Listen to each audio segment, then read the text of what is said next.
Hey everybody, this is Silver Spook. Aloha kako. I'm sorry. I always forget to do more of Aloha Hawaii when I start, but I'm just used to speaking to certain people. But this is a very important day for me because as a queer Indigenous person, as a queer Native Hawaiian person, we don't get to have a lot.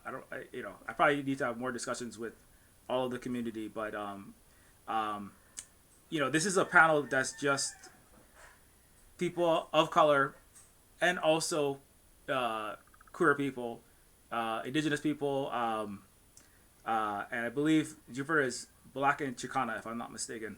So, Let's go. yeah, so I'm really looking forward to this. It's just kind of informal hanging out and talking about whatever comes to mind. This is, if you know the Silver Spook space, basically, when I'm not destroying the entire Imperial world as best as possible, as and we just say whatever you want. This is kind of like for you to get whatever you want to off of it. I mean, don't like you have to say everything, because I want you to keep your job. I mean, I don't gotta worry because I have the Silver Spook Cooperative. But you know, don't feel like you gotta say something because it's me. Um, it just it's more like to relieve some stress. I used to do a lot of these with my good Vietnamese friend Luna Oi, but they're a bit preoccupied right now. So this is as much for me to learn and as it is for everyone else to um, you know. Anyways, I'm just rambling. So go ahead and introduce yourself um, in whatever order. I'll call on Jupiter first.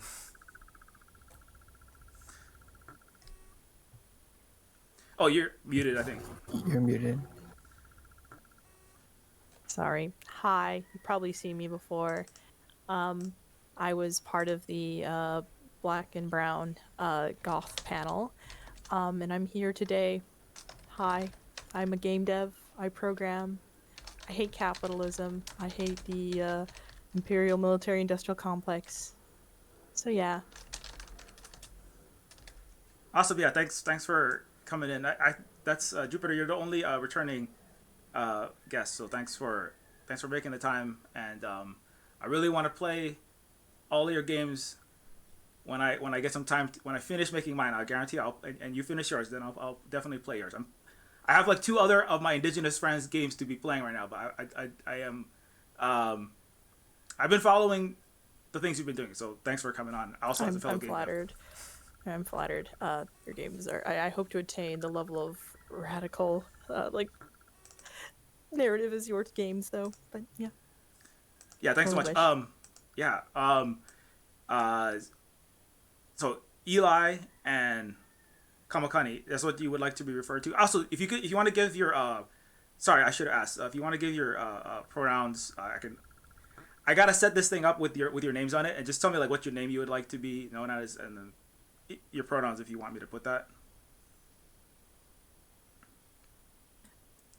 Yeah, go ahead, Oh, Jupiter. you can. Oh yeah, you can go. You can call me Jupiter. I go by she/her pronouns. Yeah. Okay, cool. Eli. Oh, hi. My name is Eli. I am I go by any and all pronouns. I am a audio engineer by profession. I work creatively in film and television post production. But outside of that, I also am one of several people that make up Mayday Roleplay. We are a actual play TTRPG group that builds and creates several kinds of content. Later today, I actually will be streaming a Cult Lost Divinity game today at 7 p.m. Pacific Standard Time.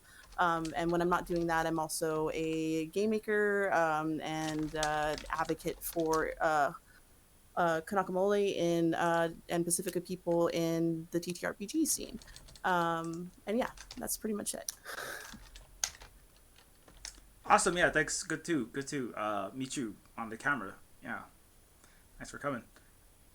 And everybody do check if you have some time. Check out the event later. And Kamakani. Hello, my kako. My name is Kamakani. Yeah, you can call me Kamakani. On Twitch, I go by Kamakani Rates. To allude to the ways that I use poetry as a resistance against settler colonialism and white supremacy. I am in addition to being like a sort of anti-colonial political educator on Twitch, and I guess just trying to build that on my various platforms. Um, I am an incoming student, a PhD student in Indigenous politics, and basically everything that I fight for and believe in is the abolition of the settler state and everything that stands within it. I think Silver Spook and I have, with the content that they have shared, I feel very much aligned with in terms of your politics and everything. Yeah, I hate imperialism, militarism, capitalism. I want all of it to crumble to the ground. It'll be by a revolution led by Black and Brown, queer and trans, gender nonconforming, disabled and neurodivergent people of like power to our people. It'll be a revolution led by that, in addition to that, I am also like a poet, an anti-colonial abolitionist, and just developing my skills as an organizer and developing political educator. So yeah, mahalo for having me. I appreciate it. It's nice to meet you. Also, I use they them pronouns. Oh, okay. Yeah. Yeah. Mahalo again for coming on. It's so hard to not hard. It's just I'm glad to find someone else who is a Hawaiian like radical left educator. That's also on Twitch. Yeah, I've seen you in the stream, so good to talk. Good to good to follow out, on the camera. And yeah, so anyways, also yeah, if you I'm trying to get this right. So you said what was it? They them? Mm-hmm. Okay, yeah. So also I should mention I am a Mahu Kanaka Maoli, so also Native Hawaiian, and I'm Mahu, and in the sort of Western construction of gender, also non-binary. yeah, so I also am Mahu and non-binary. So that's a whole topic that I'm sure we will come to. Is indigenous and non-Western constructions of gender. That's a important one. Anyways, I just kind of want to just throw it open to. I mean, there's so many places to take the discussion. I don't want to like I said, I kind of want to learn more if possible, and just anybody who wants to talk about anything in particular. But since we started Mahu, I will say just a little bit. It's hard to.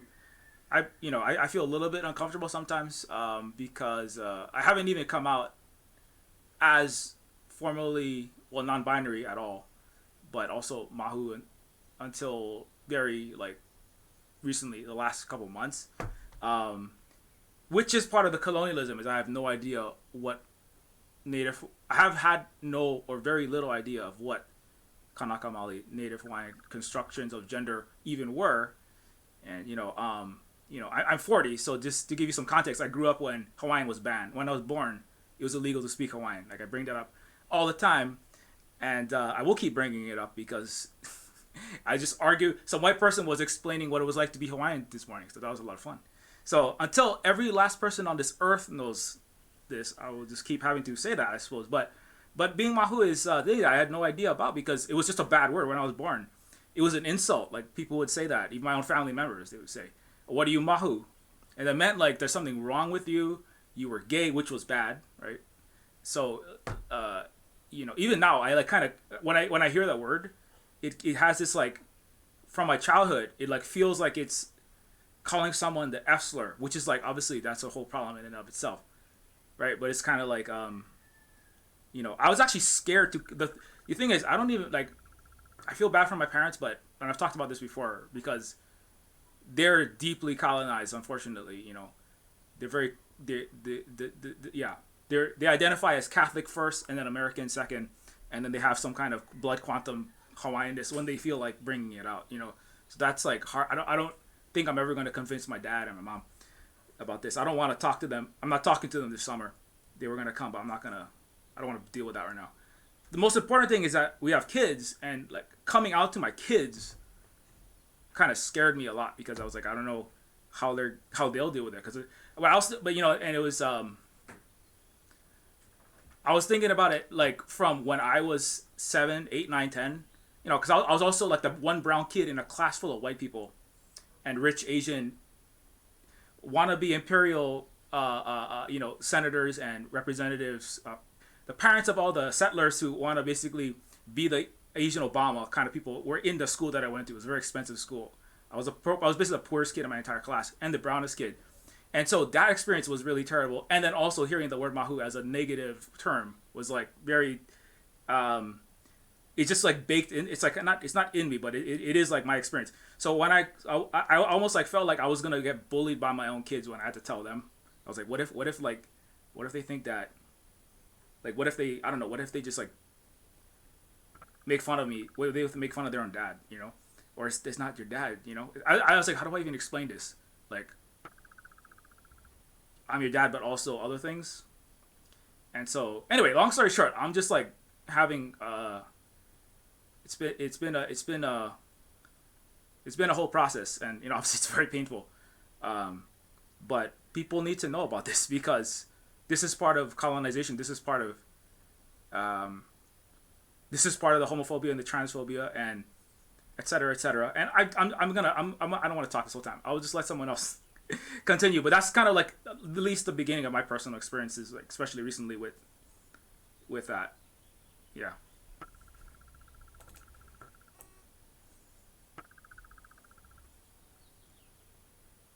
Kamakane, how have you come to your understanding of Mahu? Or I'm sure it's got to be not exactly like mine, but how did you come to identify as that? For sure.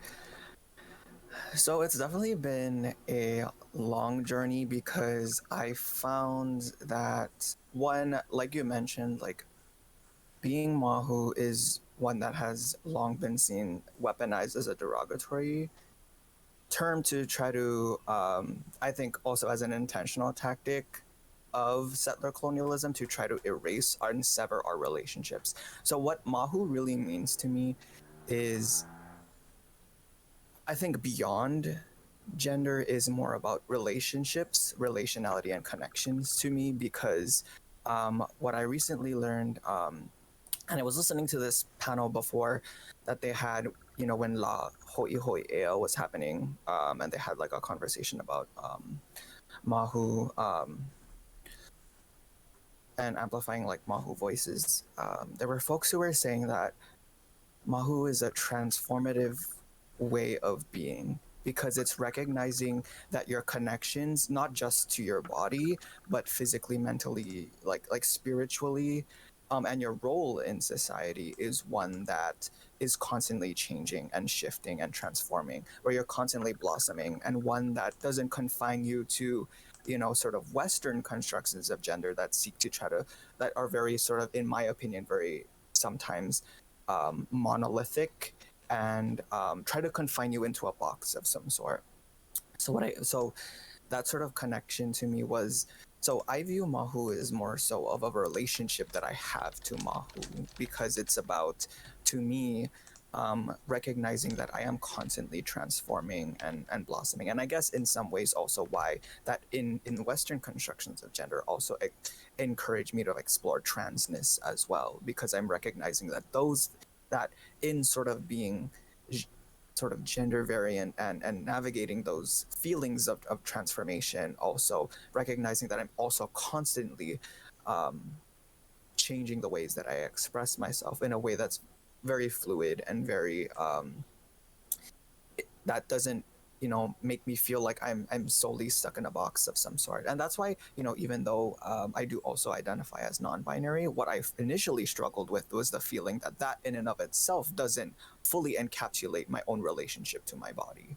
Because looking inward, I was like, well, I mean, yes, like well, for one, obviously I don't conform to the colonial construct of a gender binary in and of itself, because the fact that there's a gender binary is was and is used as a weaponized tactic of white supremacy and settler colonialism, and that comes with things like trying to convert like Native peoples to Christianity and these various forms of settler state sanctioned violence. So my relationship with Mahu, one is that it's constantly transforming and that I'm learning more about, but what I love about and appreciate so much about the relationship that I have with it is that I don't feel confined to like like where I can recognize the constant transformation of my connections to my own body, but more importantly to like Aina, to our people, and the contributions that we make to our society and our nation. Because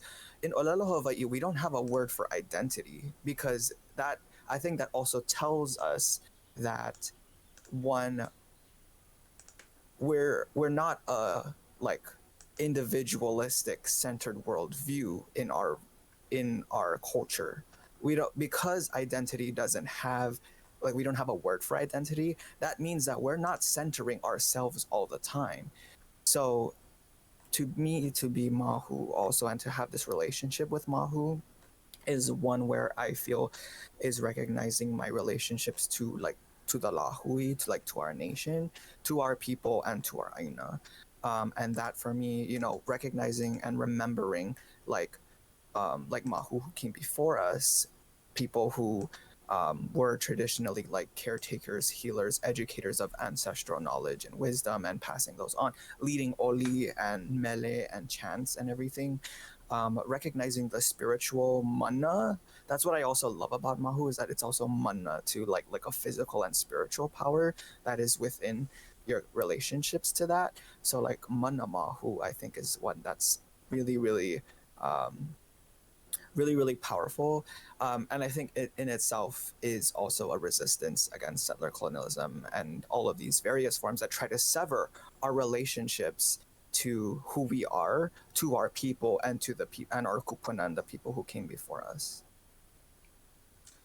Yeah, 100%. That's very very well said.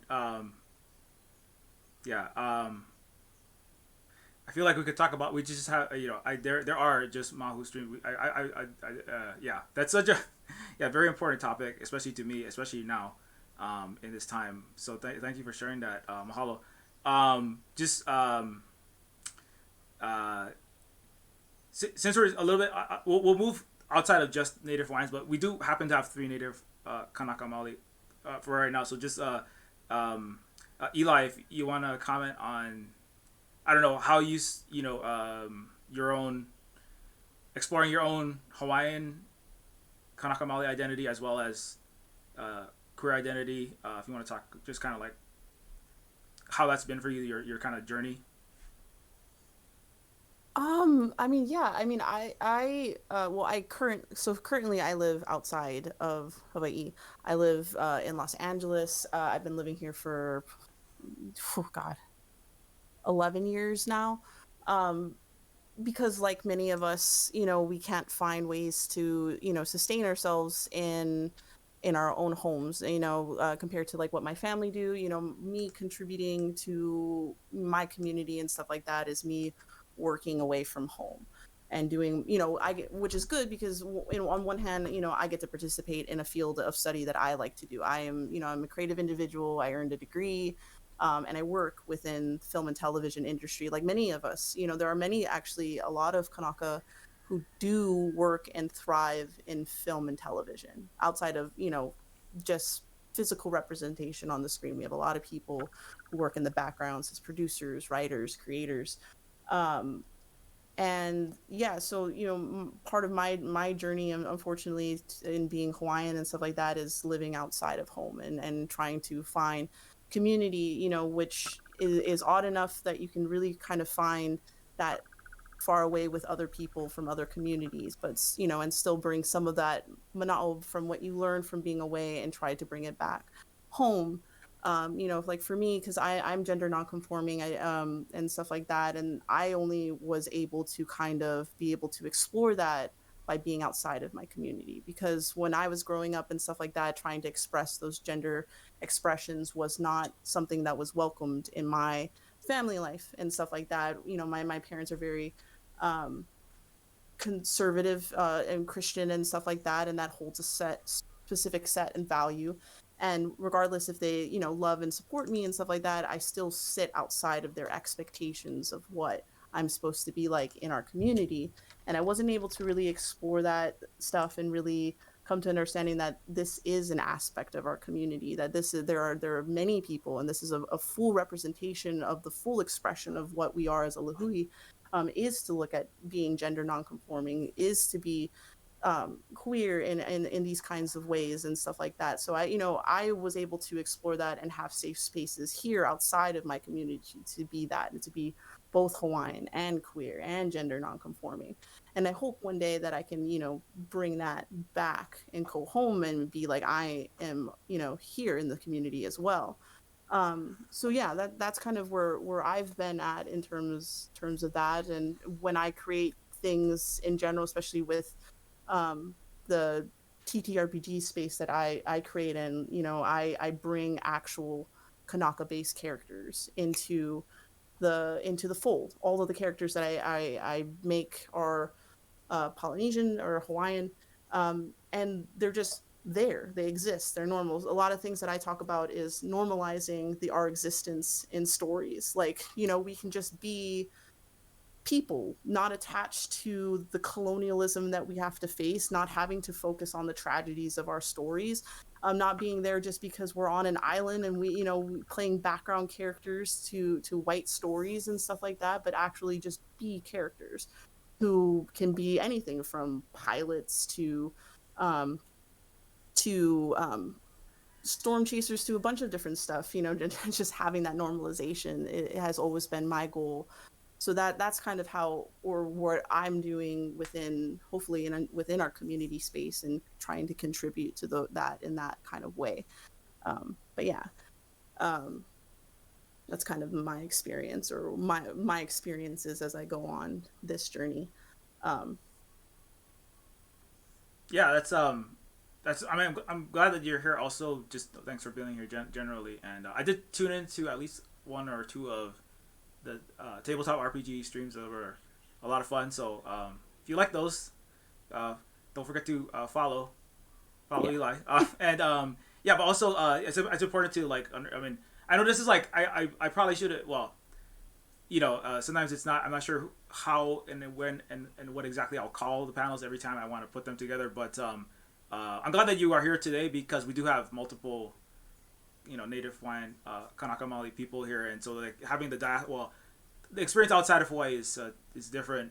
I know it, and most of us, unfortunately, because of the United States illegal occupation of Hawaii, and it's jacking the price of the average home to $2 million on Maui, and it's like 1.2 million on Oahu, we can't afford to live in our own home. I don't live in my own Ahu of where I was born and raised in Kalihi Valley, which itself has the highest poverty rate in one area of the entire so-called United States. But anyways, let me not rant on that. Jupiter, though, I think you are. Well, you have to say where you are, but I think that you might be in a place that's closer to where Eli is, and don't feel like you just don't feel like you have to. I know you're not the all one out. We're all people of color. We're all queer, but Yeah, I would say, like, I still identify as a cis woman. I've definitely had, like, I mean, I think, like, being around with a lot more, like, trans and, like, gender nonconforming and, like, a lot of, like, non-binary friends. Like, I've definitely, like, had, like, friends, like, help me, like, question my own gender identity. And so far, I feel comfortable with, like, my assigned gender at birth. But, like, I guess, like, I could just repeat the same stuff I said. And I think the goth panel is that, like, it's always been white supremacy and sort of a lot of colonial expectations of when we look at the structures of gender. It's like this very white structure of gender, and it does not give a lot of it is always constraining for everyone, just to everyone, and it should be abolished. I'm always a big advocate of binary genders, of abolishing binary systems, so just want to clarify that. Oh yeah. Yeah. Sorry. Also, well, Jupiter. I believe you are ace, if I'm not mistaken, and so that's an identity Yes. that if you want to talk about that or anything, or also just because experiences inside of because some people not everybody might have seen the goth panel, so you can don't feel like you gotta yeah. Being ace definitely is a situation where it's like this is an identity that, like, ace basically, like, I always make a joke of aces are so cursed. Whenever an ace person walks in, it's cursed, because we kind of, like, the identity kind of rejects the binary system of, like heteronormativity versus, like, being gay. And it's like the situation of, like, just like dissecting the entire kind of definitions of what heteronormativity defines as attraction, and how asexuality can just bring a lot of conversations of like how people may describe how they're attracted to people, and how there's like a choice to even reject that, how there are different ways to define attraction, even like, you know, there's platonic attraction, there may be aesthetic attractions. So like to me, being ace has definitely helped me learned a lot. I think it has definitely been a big gateway of like being much more accepting of like, oh yeah, no, actually it's way more better to just reject these like very binary constrained systems that we've been taught since birth, because it helps, you know. And I feel like,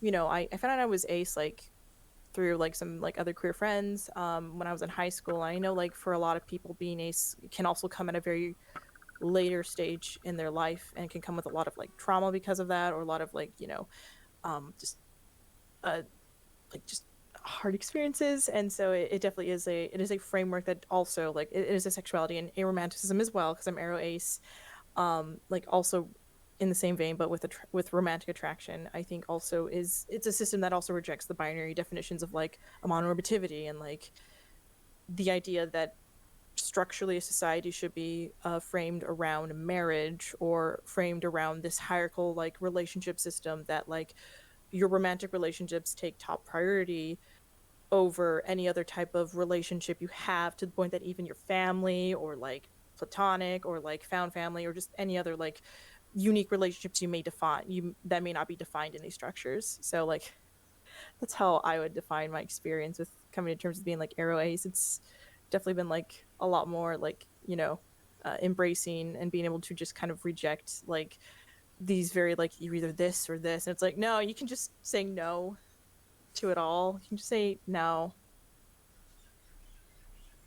Yeah, totally. Yeah, I'm glad that, yeah, cause yeah, well, yeah, definitely. I'm not a, so I'm glad we have, you know, some representation for some of those identities that are not always represented in discussions. Yeah, I just want to quickly say hi to our good friends, Big Tio, who is an organizer with Black Alliance for Peace, and also we have Red Drezzy, who is an Indigenous educator.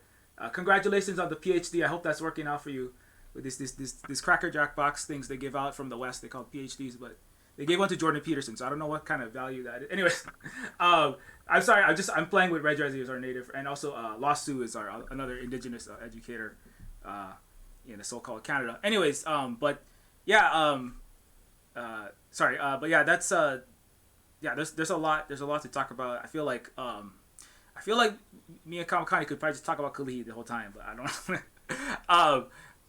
Growing up in Honolulu, and but you know, I mean, just to kind of like open it up, because of course this is people of color, Indigenous people, etc., and queer discussion. So I think like what everybody's kind of touched on a little bit, at least, is that like the colonizers or Western constructions of gender, right? Like Jupiter, you're saying, like, I just reject, as an ace person, I kind of reject your ways that you define like sexuality, or and the need to be fruitful and multiply is sometimes they talk about, or you must engage in this activity, and you must do it heterosexually in a marriage, and then you must, you know, and then you must, and the romance happens this way. And so it's kind of like it's certainly like the colonization comes through the Western conceptions of gender. Like, you know, I think the more I've thought about gender, like I've kind of been you know, I've kind of more and more come to conclusions like that. You can't really like the gender roles themselves are fundamentally toxic if your entire culture is toxic. And I argue all European culture for millennia is toxic as extreme. I mean, all cultures have problems internally, but it's like there's something very deeply just wrong about what is even considered, you know, even maleness. And I've been working in the game industry for decades. Okay, if you know anything about gender in the game industry and toxic masculinity in the game industry for decades, you name it, you know, I've been I've like lost most of the co-workers that I have worked with in the AAA game industry and in a lot of the indie game industry, certainly on Reddit. And I've been through Gamergate. I watched all that happen, you know, for 20 years because I've been working there. You deserve a senior discount if you've been through Gamergate, is all I'm saying. Right? Reparations. Yeah. You know, It's far worse. I was just talking to one of my other native developers, Megan Byrne, who worked on Hill Agency, which is an indigenous cyber noir game that I gotta go leave a review for that soon. Keep telling Megan I'm gonna leave. Anyways, but Megan was like, had really terrible experiences in that industry, and so but part of that, coming back before I go too far off the topic, which I want to do frequently, is that the construction of what is maleness, even, right? What is a man, right? Is like fundamentally just being a gaslighting asshole. That is the gender, you know? It's like, lie to people a lot, treat your wife like your personal servant, treat your children like objects, and like, this is what is expected of you. Like, this is the gender. Like, if gender is the performance of societal expectations, the fundamental like definition. And people say, well, we have to have more positive masculine role models, and this is, but the thing is, you know, and like, that's true. Obviously, we want more of that, but that doesn't negate centuries upon millennia of like the lived lives of billions of people, right? And also the language that they've used, right? Every slur is the fossilized linguistic history of millions of people who have, as a culture, as a society, right, as European society, have hated upon women, period, upon and not just like because individually they were bigoted, right, but the system of capitalism, colonialism, feudalism, these unjust hierarchies, which is not the same as what Hawaiians had, Kanaka Maoli had prior to the colonization. Not that we're perfect, but I don't know, I'm not going to go off on that one, but you know, it's not like the gender. The gender is, in some sense, is like the language itself, right? Like the word civilized. What does that mean, right? It means to be British, French, and or Spanish and Christian, despite those are the people that did the most barbaric, non-civil things for 500 years. The language is nonsensical, right? The gender is also and bathed in the blood of billions of people. Every English word, every French and Spanish word is bathed in the blood of billions of people, and $450 trillion of stolen wealth, which is the real reason why they continue the system. So, okay, I'm like far off. So, so gender is, so long story short, which is that so Kamakani, you're saying like, I don't know how to convert this word mahu into something that I can explain to you in an English sentence. And I feel that, like, you know, because all of your words are soaked in the suffering and death of the majority of Earth, including its environment. So how do I make something good with your building blocks that are corpses, in a certain sense? You know, it's like every, you know, and I'm not saying you can't speak English, because we got to. That's how are we going to teach this young civilization called all these Europeans if we don't, because, you know, we can't. I mean, I wish they would all learn, you know, Ololo Hawaii or some other languages and let us be bilingual.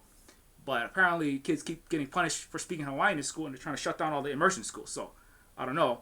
But anyways, so I think that like, you know, but in order to we have to kind of like use the word mahu, but at the same time it's kind of like I sometimes, you know, I feel like I'm always kind of caught, like, who am I talking to right now? On the internet it's hard to know sometimes. I'm like, you know, it's hard to tell, but it's kind of like it's hard to construct the meaning of mahu, because if you don't understand, right, what I call it a healed civilization. I just call it normal human civilization, right? And then you have something else happening in Europe and then in Japan, especially over the last, it's an imperial era. It's just, you know, it's hard to, you can't understand what it means if you don't understand the entire society and the context in which mahu existed, in which your life ways, your gender expression, who you loved was not a thing. As you said, like, we don't need gender identities. We didn't need this individualized identity that in the West we have. And there's not, like, people say like, well, why aren't there all these, you know, why isn't there more pride or everyone wearing their gender? Because a lot of times a lot of peoples, indigenous peoples and other global South peoples, non-Western peoples, look at the West and they say, like, why do you have to like have these huge parades and talk about your sexuality and gender so much? Like, we don't do that. But I think like, part of the reason why it has to be done is because there's such a deep sickness, right? You have to like, that's like the antibodies of the humanity trying to resist it, right? And then it has to come to the forefront. But if the civilization was healed, you know, you just living your life, you know? And so I mean, I'm gonna finish this soon. I'm going off a little bit. Let me kind of wrap this up with. It's kind of like even like nobody is oppressed because they're wearing sweaters rather than I don't know t-shirts. That's like one example I like to use. It's just like that's what clothes you're wearing today, right? Nobody's like I am the sweaterist and I'm flying my sweater flag, and because oppression we have to liberate people that are oppressed for wearing sweaters. That's not a thing that like is, it's just that's just what you're wearing. It's not a big deal, right? And so like for Native Hawaiian culture, it's like if I am gonna love, I am a, I'm a kane, I'm gonna love another kane. I am a woman, I'm gonna love another woman. It's like well, that's like wearing a sweater today. I mean, nobody. Why do we have to? We're not gonna make a big deal of it because that's like there's not like entire swaths of society are being harmed, being killed, right, being oppressed because they're loving another person in the same way that there are things right that people are suffering for because of arbitrary characteristics that are not harming anyone, like being gay, like being trans, like being just a woman, or be or being just not white, right? And so anyways, I'm way off, so I'll just throw it out to the group.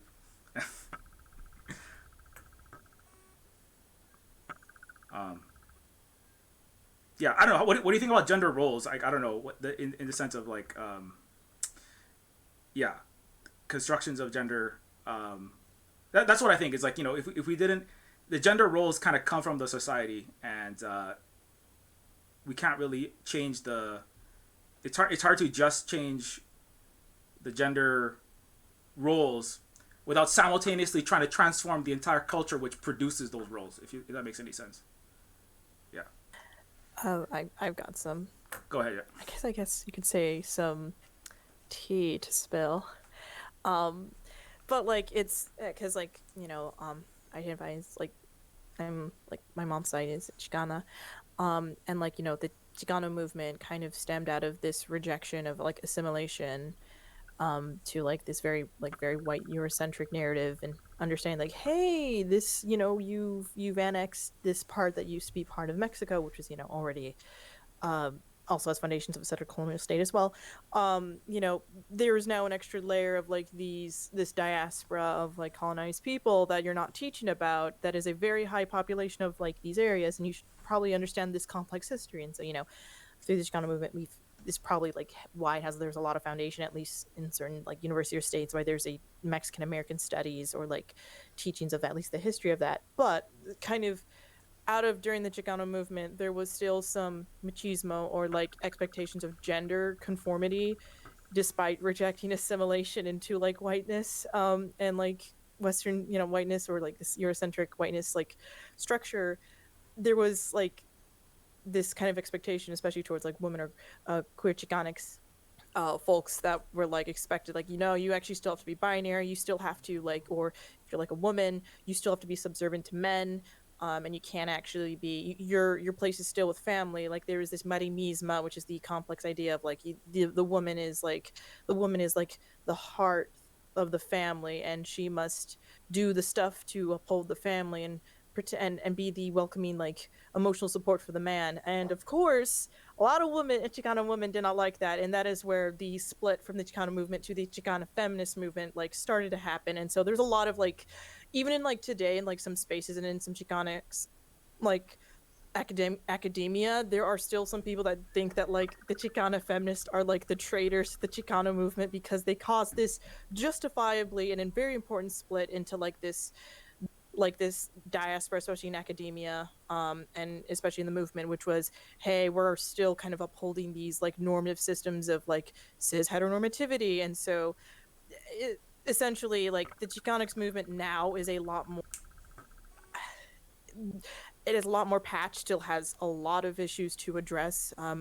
I can go off about how like there are definitely some situations of Chicanx cultures and spaces appropriating indigenous iconography and indigenous movements without unpacking the anti-indigenous and anti-blackness that has been rooted in some Chicanic circles. So it is a very complex, layered thing, and it's still a movement. It's still an identity. Identify with it because its core basis is always about rejecting that assimilation, and that's always been vital for me, especially since I'm like a queer Chicanic woman.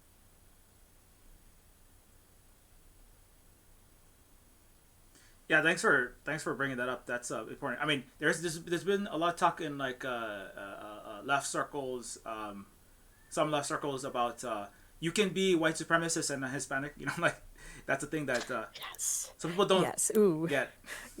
Don't get me started about like Chicanx, the complication, of course, of Latinx and race, and how like I mean, Latinx is an ethnicity. We have colorism. It's a problem. It's also been a problem in Chicanx circles. Definitely. Yep. Yeah, so that's very important to remember. And anyway, I just want to say because saw some people are. So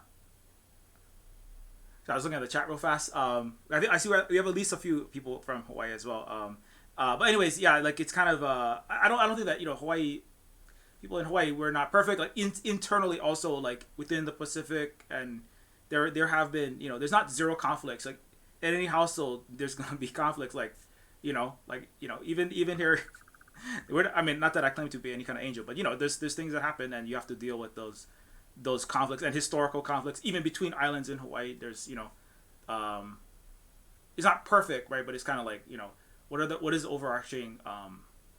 It's kind of like is everybody moving in the direction of addressing these historical and ongoing problems, or are we trying to like bury the problems, right, and like build this pile of our own sins? Or well, not, I don't want to use a Christian metaphor, but like are we trying to bury and hide all of the wrong that we and our ancestors have committed, and try to gaslight about it to continue to empower ourselves, right? Which is that is the West. I call it like mass disinformation and mass violence and mass plunder from the commanding heights, right?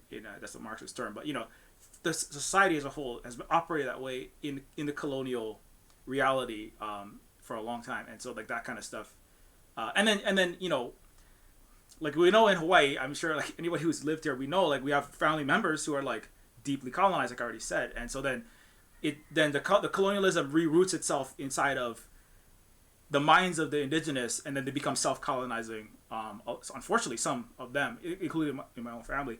So that's a struggle that the Lahui or in Hawaii, as our nation, have to continue to deal with. Anyways, yeah.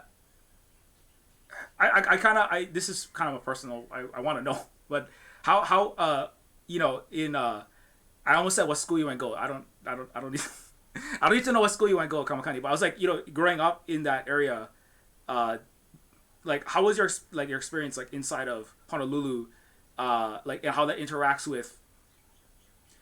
Because people are talking a lot about school nowadays, right? Because I'm talking about like why we don't send our kids to school. And part of that is because school is a brainwashing genocide system. I'm going to be 100%. Almost every school in Hawaii is literally named after Dole freaking McKinley, who stole the entire country. Genocide Pineapple Dole.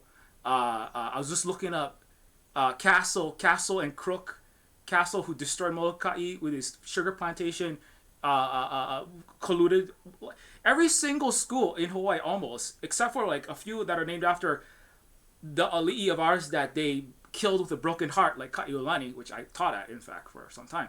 But other than that, it's almost all named after the people who destroyed Hawaii. And so, anyway, long story short, like I don't know how that was growing up, and also just I just kind of I just wanted to talk to somebody from Honolulu. So. Sure. So I unfortunately, as a student who went to one of those schools that you mentioned in high school.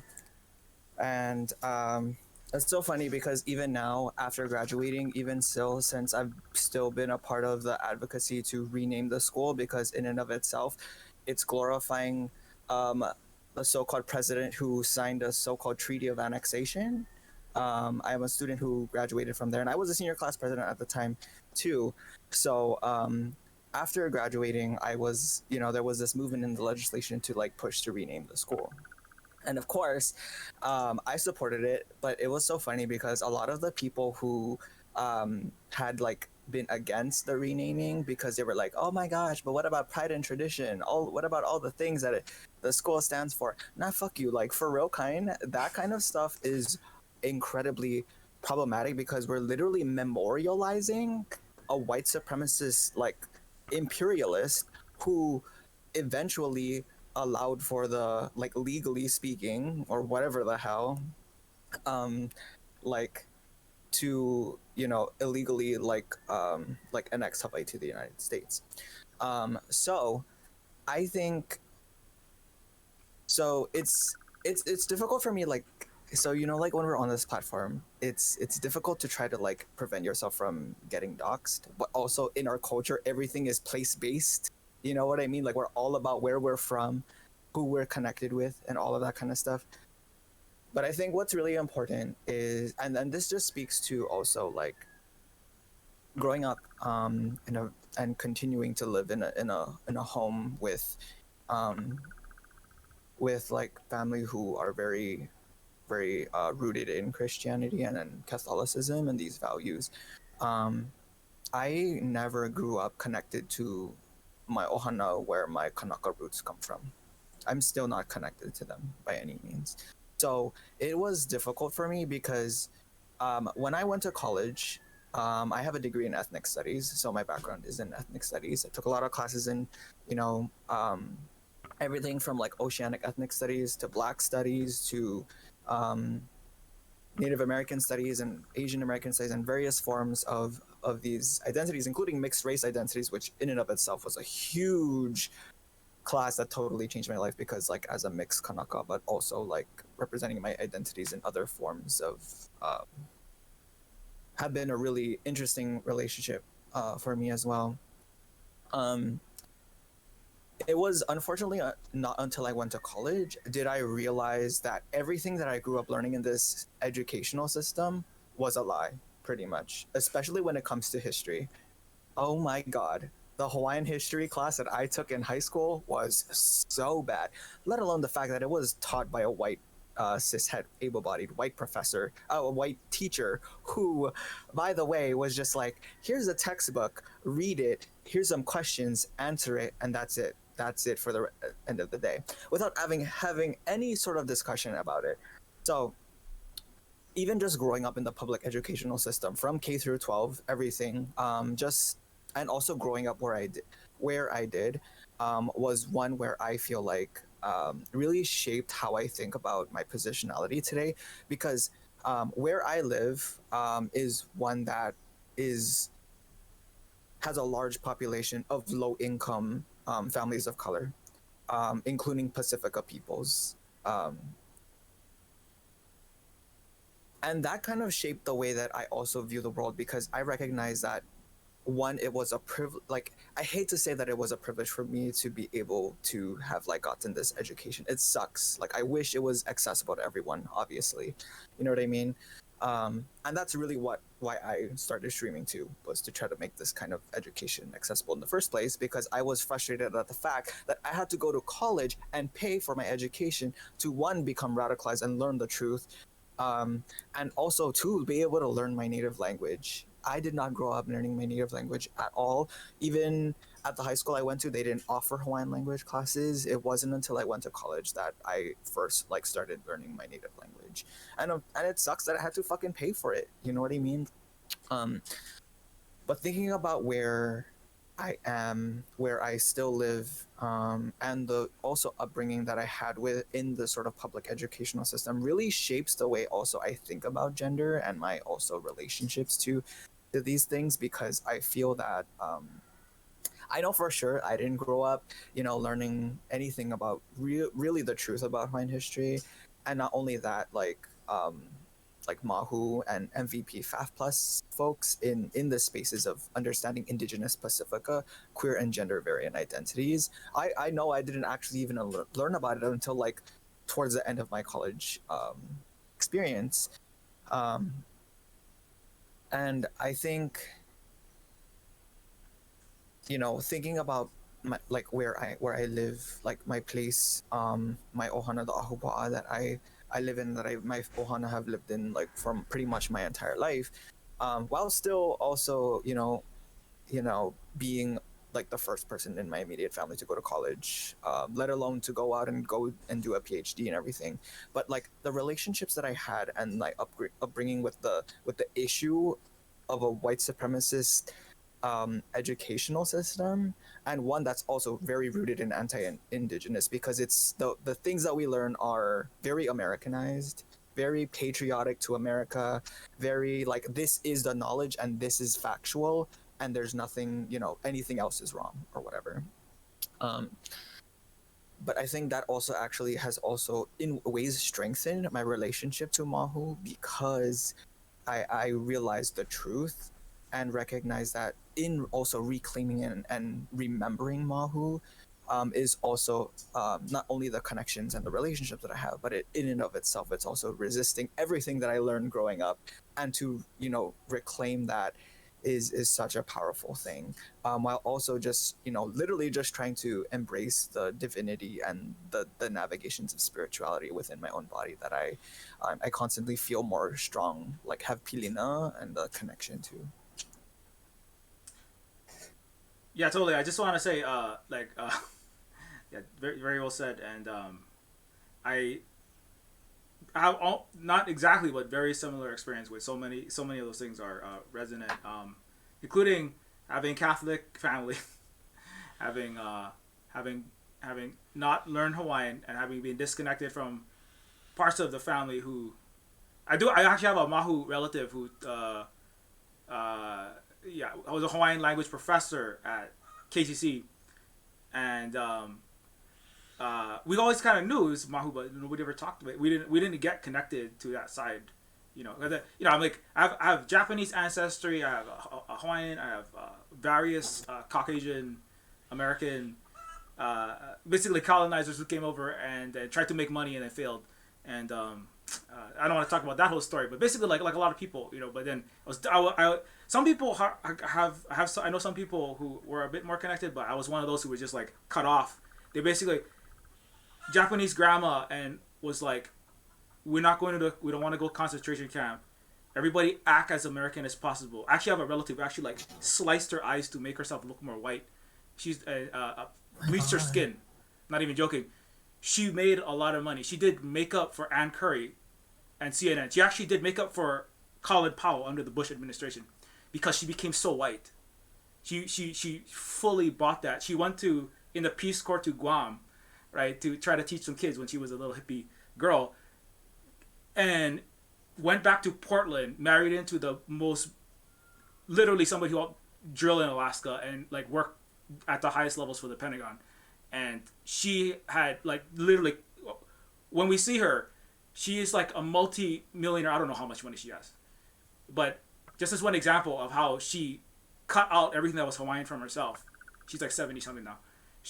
When we came back, everyone, we're from the Khalees, it's a poor, it's like the area of one of the areas of the highest poverty in the so-called United States. And she was asking us, okay, so how are we going to split the funeral cost 7 ways, right? She could have covered the funeral cost with like half of a day's wage, with which is all her stocks. But and she, anyway, so that's the kind of the layers of like self-colonization, which is part of this whole thing you're talking about. Like the school is full of hyper-patriotic, which is intentional. Absolutely, they have like exact. Those are the words. We're gonna force patriotic Americanized education. I call it diseducation. Kalikoka Eo calls it, I forget, menticide, I think is what his term he used. Kalikoka is a very important activist and professor of Hawaiian language who was arrested for speaking Hawaiian in a court of law in 2018 in Hawaii, despite Hawaiian being a official language of Hawaii. But anyway, that's a fun fact for everybody who doesn't know anything about Hawaii to look up. And so this whole Anyways, I could go off on that forever. So I want to throw it out to Eli. How was your experience growing up, and then I don't know, the difficulties moving out? I don't know.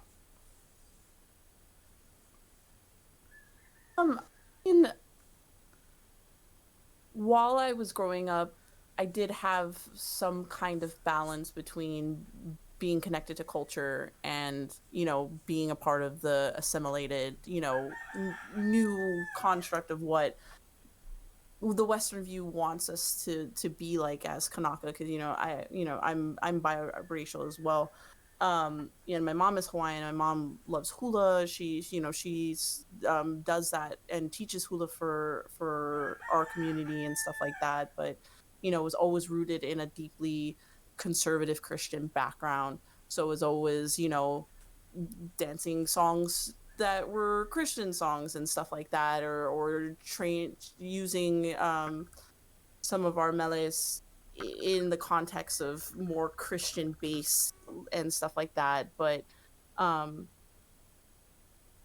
when I moved out of home and stuff like that, that's when I had an opportunity to like forge for myself where I wanted my identity, start doing proper research, start connecting with other people outside of my home life and stuff like that, and getting to meet people and getting more comfortable with both my identity as being Kanaka, as well as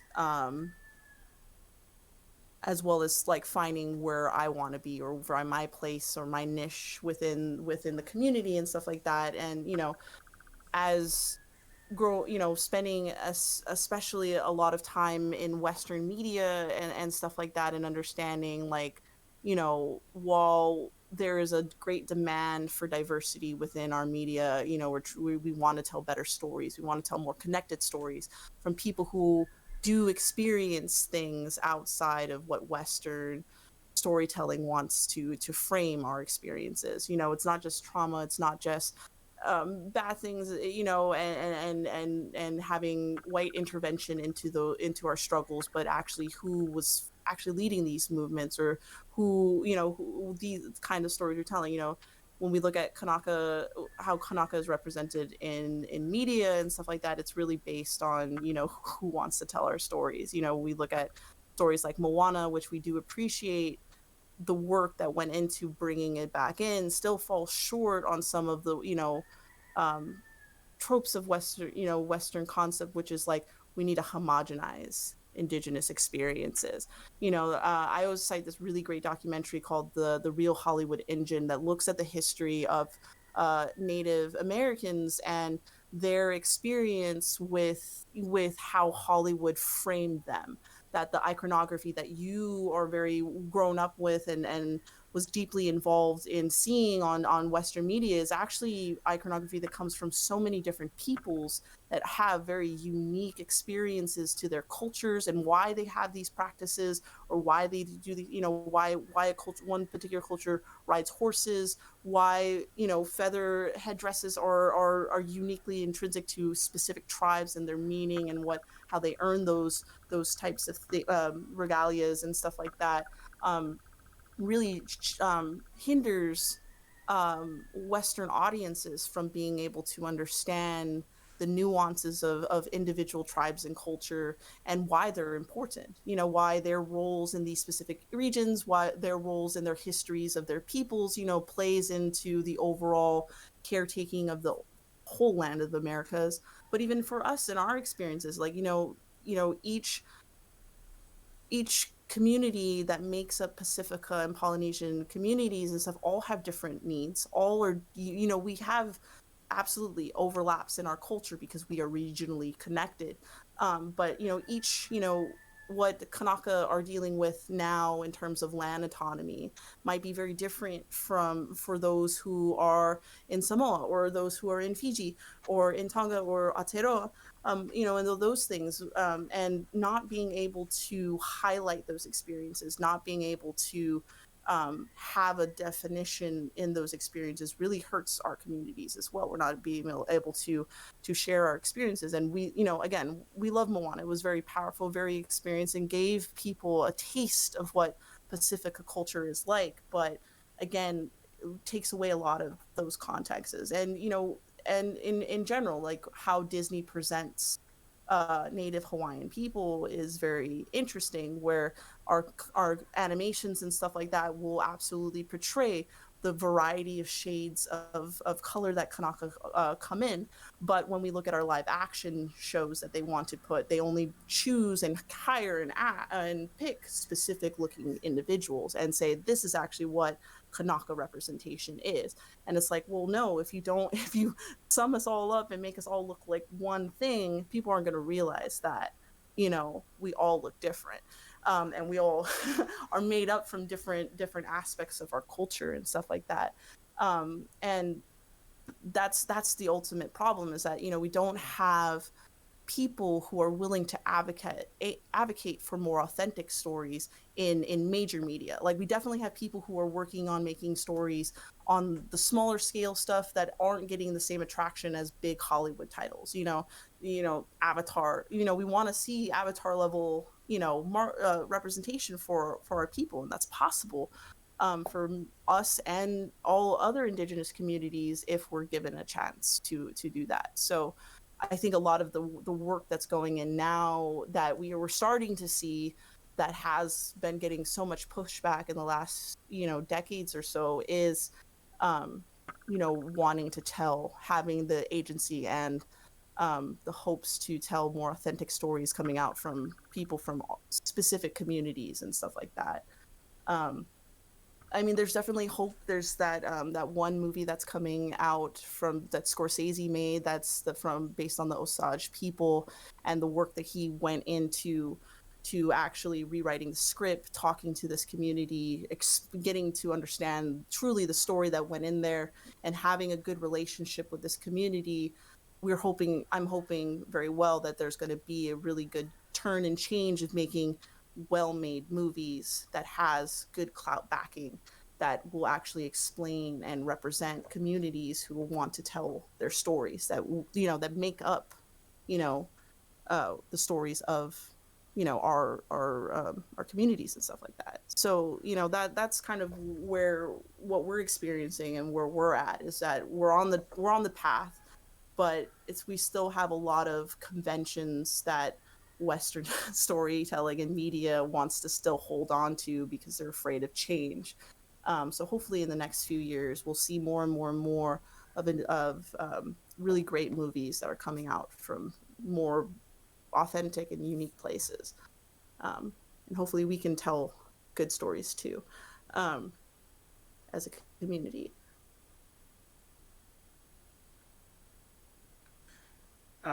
Yeah, totally. I definitely had some words about Moana this when it first announced things. Actually, I think I made an entire YouTube video that's like 3 hours long just about that. But it's not just about there was the colorism, and what the skin tone of the main character was going to be in the live action.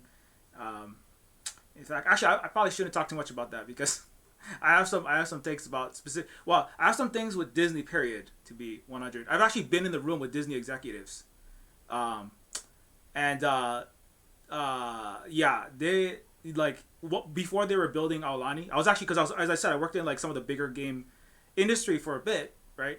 And just to be clear, all capitalist corporations, U.S. government, and most Western government and nonprofits, it's all imperial nightmare garbage people, basically. Let's be real. I work for nonprofits. I work for AAA game companies. I work for the U.S. government, state of Hawaii, and Disney was one of these entities that was in a room when they were planning to make Aulani, which is, let's be clear, a $144 million on stolen Hawaiian land with the backing of the U.S. empire, which Disney Corporation benefits from, and Disney should withdraw immediately all of its holdings in Hawaii. That's taking the water that we're running out of because the U.S. military is spilling thousands of gallons of jet fuel and PFAS in our water.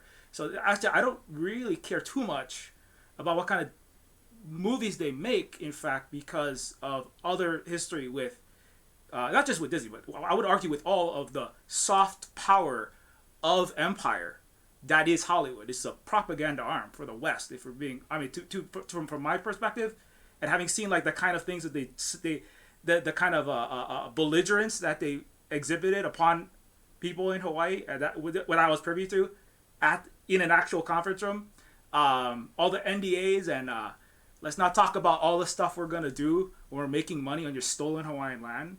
And from my perspective, I mean, if you want my real perspective, I think that sovereign economic power for Indigenous people is more important than representation in the empire. That's my personal take. We'll take what we can get for now, but my personal, and I know some people are not going to be with me on this. we need to build more. It's difficult inside of the empire, especially when they're on you, like the Indo-Pacific Command at Red Hill, and the highest per capita and per geographic acre U.S. military occupation. That's not even a real state in the so-called state of Hawaii. It's difficult to build sovereign economic power. But I think that in the longer term, like that's a direction that we have to, just on the media thing, because I do work in media. So like, I think that that's where we have to go, because inside the game companies, I also said like, hey, game company, how about we like do something interesting rather than making Flappy Bird Clone 25, you know?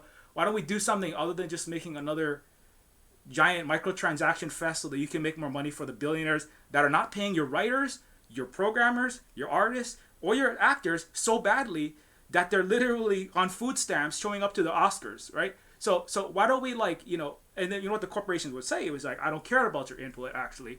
I don't care about your input. In fact, stay in the closet trans person, because that would be bad for this game company if you came out. That's something that happened frequently to people in the gaming industry, and that's just the gaming industry. And so, you know, and so that's why I started Silver Spook Games, because I want a sovereign Native Hawaiian, anti-imperial, anti-capitalist game production cooperative that can say whatever I want to say. I don't want to make another World of Warcraft. I don't want to see moko. I don't want to see tamoko of my relatives' tattoos all over your characters again. And then, like Taika Waititi, I so felt him. He's like, I'm tired of having this conversation. You know, he just recently had that panel. He's like, why do we gotta talk to you again? Why do we have to talk to you? You burn our house down. You stole all our stuff, colonizers. And everybody's laughing like, oh, Hollywood's over there laughing like, oh, ha ha ha, he's just talking about maybe we need a few more Maori characters. No, you took everything, you burned our house down, and now you want us, we told you for the last 10 years, every time we have an Indigenous conference, you want to hear what you want, you want us to play another flute on the mountain, and you want us to ride the whale and sing for you again and talk about how we can appease your white guilt. If you give $2 of your stolen trillions back to us, that makes it better. Fuck you. Give it all back, land back, motherfucker. Like, get the fuck out of Hawaii. I don't need a Disney character so that more Hawaiian kids like my cousins sign up for the U.S. military because they think it's cool and fine to be an American. Because it's not. We are not American. You know, that's the message. But that's not a message that, you know, a lot of people are not prepared for that one. My family sure as fuck ain't. A lot of them, unfortunately. They're gonna go down, you know, they're gonna go down drinking petroleum chemicals, wondering why they got rashes, you know, in the back of Kalihi Valley, which is full of lead, as well as PFAS and the fucking jet fuel. So, but I am not, and my kids are not. That's why we don't live there anymore. Trying to, you know, anyway, so long story short, that's like over the longer term, also, if you look at the global situation, neocolonialism of the United States has functioned in the post-colonial era on mass brainwashing, like we've been talking about, and the debt trap loans, so that you think you have sovereignty. Even if you wave your Hawaiian flag, even if 1 million Hawaiian flags is waving, you do not have economic sovereignty. You know, that's how they leash Africa, Asia, Latin America. So, but that's why they pissed off at China and the Belt and Road and all this stuff that people can't even hear that one in the West. They're too busy trying to shoot at Chinese spy balloons. But anyway, I won't go off on that one. But I'm just saying, like, those countries are building economic sovereignty around the world. And that's how you come out. Just because, you dance a little dance and you have an African president, but all the money coming in is from the WTF and the WTO and the IMF and the Western banks. And then you get a lecture about how you're not democratic enough. Why don't you sell off all the rest of your land? Sell off all the rest of your assets. More austerity. And so, anyways, I'm like way off right now. So I'm just going to slow down and drink some water. But yeah, anyway, long story short, I think that, I'm not saying that, Eli, I'm not saying that you're wrong. I'm just saying, like, I think that the people that can start to build Indigenous, Hawaiian, and other empowered communities that can, like, have their own basis of revenue for their own operations that are separate from the editing by the Pentagon, which they're in. My friend actually worked in LA. That's why he left, because he was a producer for Arsenio Hall, and he said every single Hollywood movie, he actually did research on this, Hawaii Five-0, anything about Hawaii, The Pentagon and Wall Street were in that room editing every line of that script before the final went out. If you know this if you work in Disney and you work in anytime the military shows up in a movie, the neocons over there like editing. No, we're not going to talk about the U.S. chemical weapons atrocities. We're going to cut that one out. No. Everyone's got to show up on an aircraft carrier. By the way, Falcon has to really love the U.S. And the number one most celebrated hero is going to be Captain fucking America and Iron Man, because billionaires, philanthropists, arms dealer, playboys, and the literal United States have to be the fucking hero of the show. And I said I was done, but okay, I'm actually done.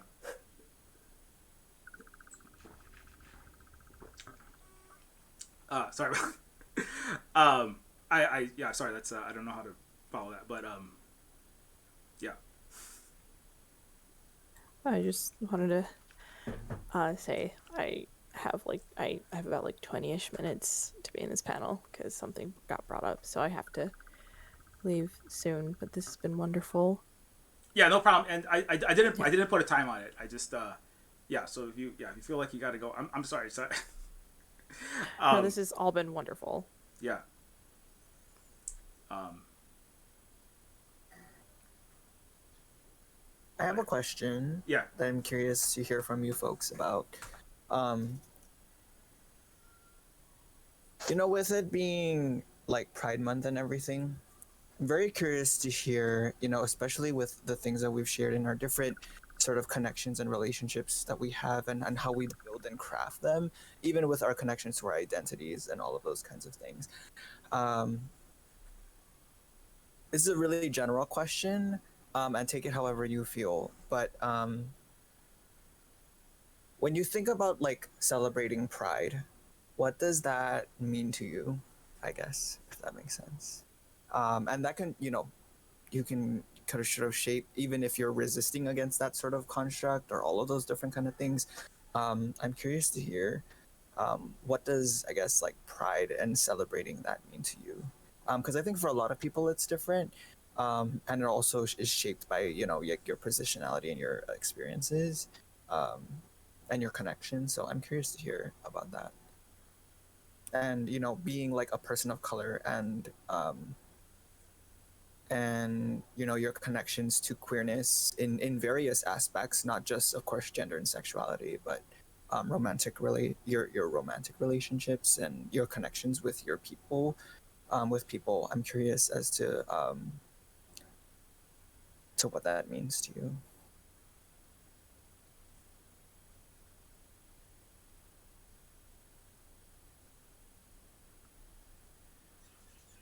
I feel like I shouldn't go. Jupiter, you want to go? I'm also like, I don't want to start either. I feel like I started one conversation. Someone else. I just go talked very first. loudly for a while, so. Yeah. I mean, I don't know. Pride for me, I don't necessarily celebrate it. I mean, yeah, I celebrate, I guess. I don't go to like events and stuff like that, if that makes sense. I mean, I do celebrate Pride. I do like to share in the community aspect of what Pride is supposed to be, which is to, uplift those who share in this identity and stuff like that. But for me, I'm more of a quieter, shyer person. I'm not necessarily just forward. I'm willing to talk about it if it comes up in conversation generally, but I don't have to be I guess open about it, so I don't necessarily do that. But I mean, Pride for me is just a time where I can appreciate the friends and the people who are in my life, who share this with me, who have different struggles, because they're all through the spectrum of gender conformity and sexuality, and just appreciate them, because they too are also going through their own journey, their own struggles. They got to go out in the world and deal with how people want to receive them, and stuff like that. And it just, reminding people, and I guess for those who might be in the back, not unsure about themselves or unsure about being forward or being more open, that there is place for them to be.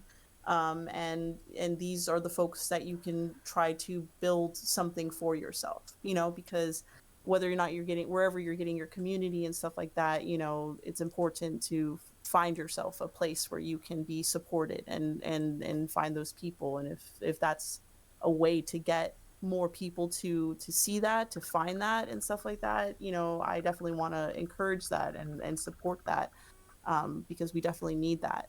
A lot of a lot of some of our problems can be solved if we just had a person behind us, keeping us going. So that's what I think, or my attitude towards Pride is just helping foster and keep those kinds of things going for us, as a community. Mahalo. I guess like I just to like jump off of you, Eli, like I feel the same way where it's like I think like in my experiences, working in like LGBT centers and like the intersections of like queerness and race definitely do, even class, have these very like has made me a little bit selective when attending pride events, since some of it can get sort of co-opted by liberalism to me. And so like I've kind of not always been attending pride events because there was that, of course, big discussion of no cops at pride. And so it's always been a very big thing for me of trying to be kind of selective in my spaces now when openly celebrating it. And I've like for me in this event, at least in this pride month, I've mostly been kind of comforting a bunch of my other like queer and trans, like black and brown, like friends, and like especially in this event, because like, and especially during this recent event of pushing a lot more anti-trans and a lot more like hate crimes being openly kind of shown recently. Like it has been still kind of a tough time where I have some friends that are like contemplating and feeling very like much more you know much more like kind of wary about their presence and the space that they occupy. And so like for us, kind of like pride has become sort of a moment of like survival, or like hanging, appreciating the little moments of just hanging out with fellow like queer and trans friends. And the solidarity for each other, I think, is definitely something that always means to me when I'm celebrating pride, at least the most. Mahalo for sharing.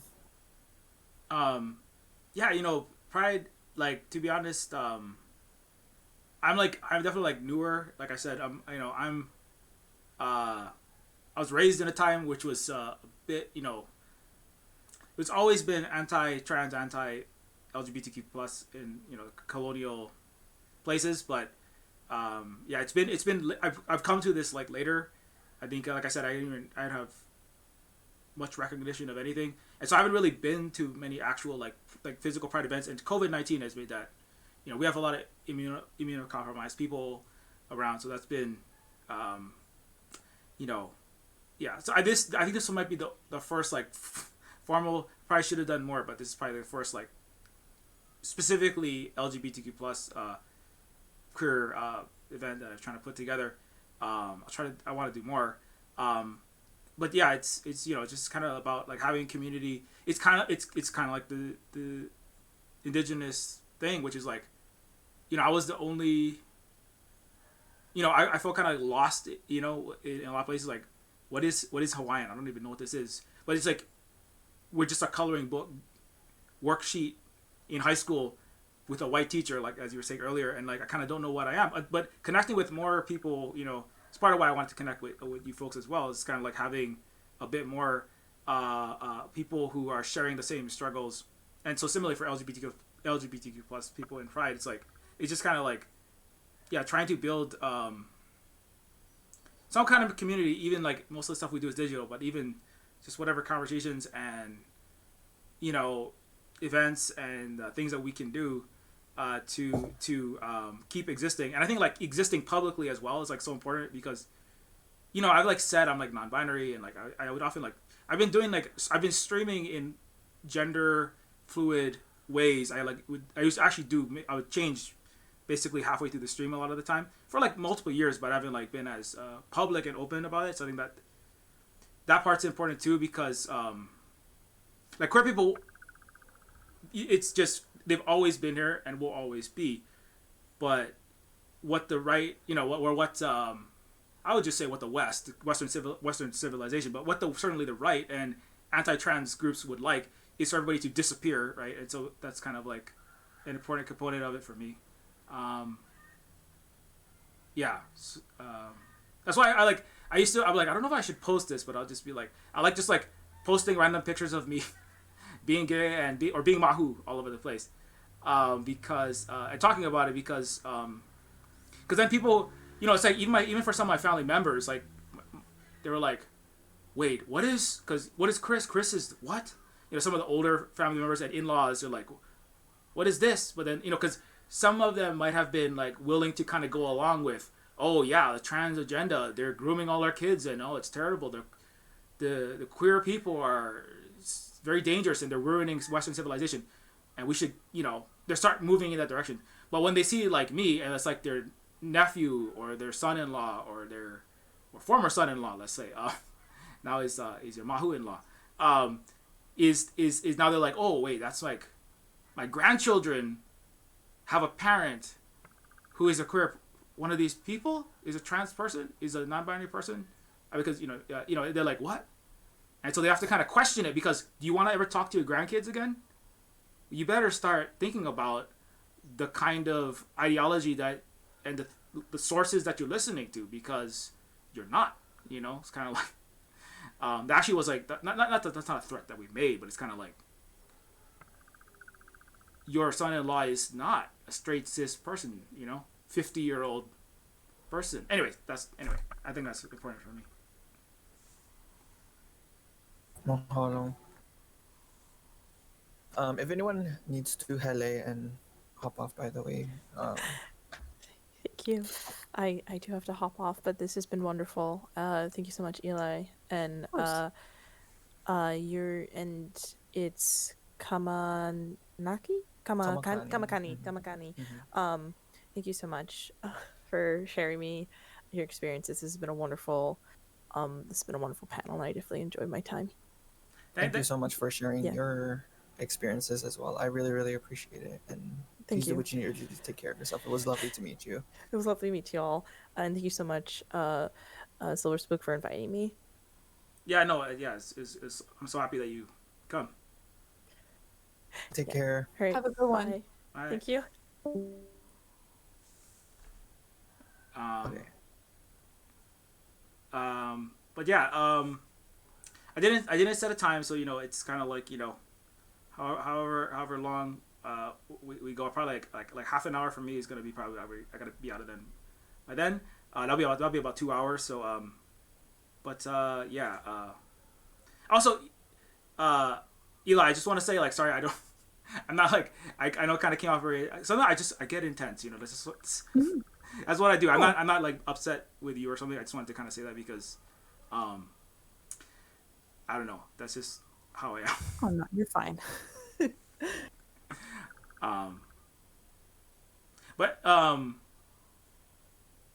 Yeah. I mean, is there any other things that haven't come up that related to the topics that we're on, or things you want to kind of like go back to that didn't get explored?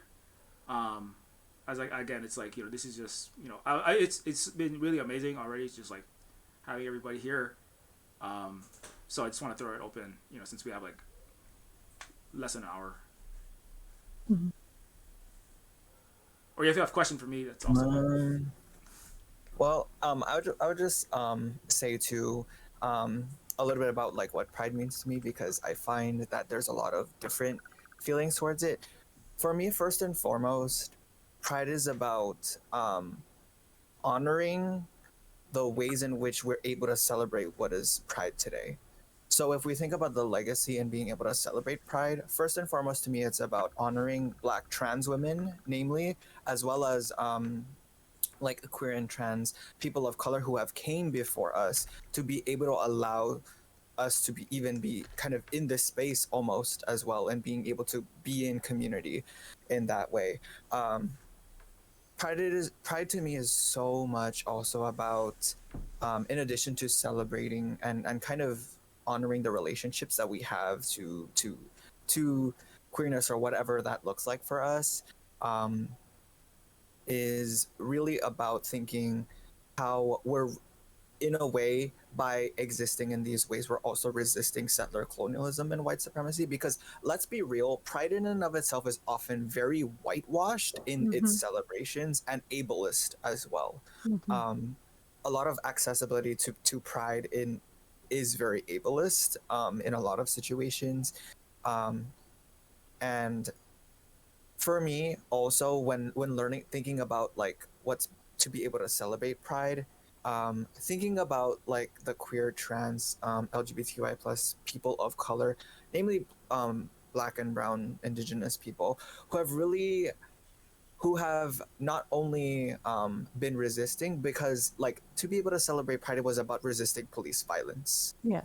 and resisting the white supremacist carceral capitalist state in and of itself. And within even those organizing spaces, there was a lot of, you know, queer phobia, transphobia, Mhm. like racism and colorism, even within those organizing spaces of, you know, what then at the time was like, you know, the gay liberation movement and all of those different things.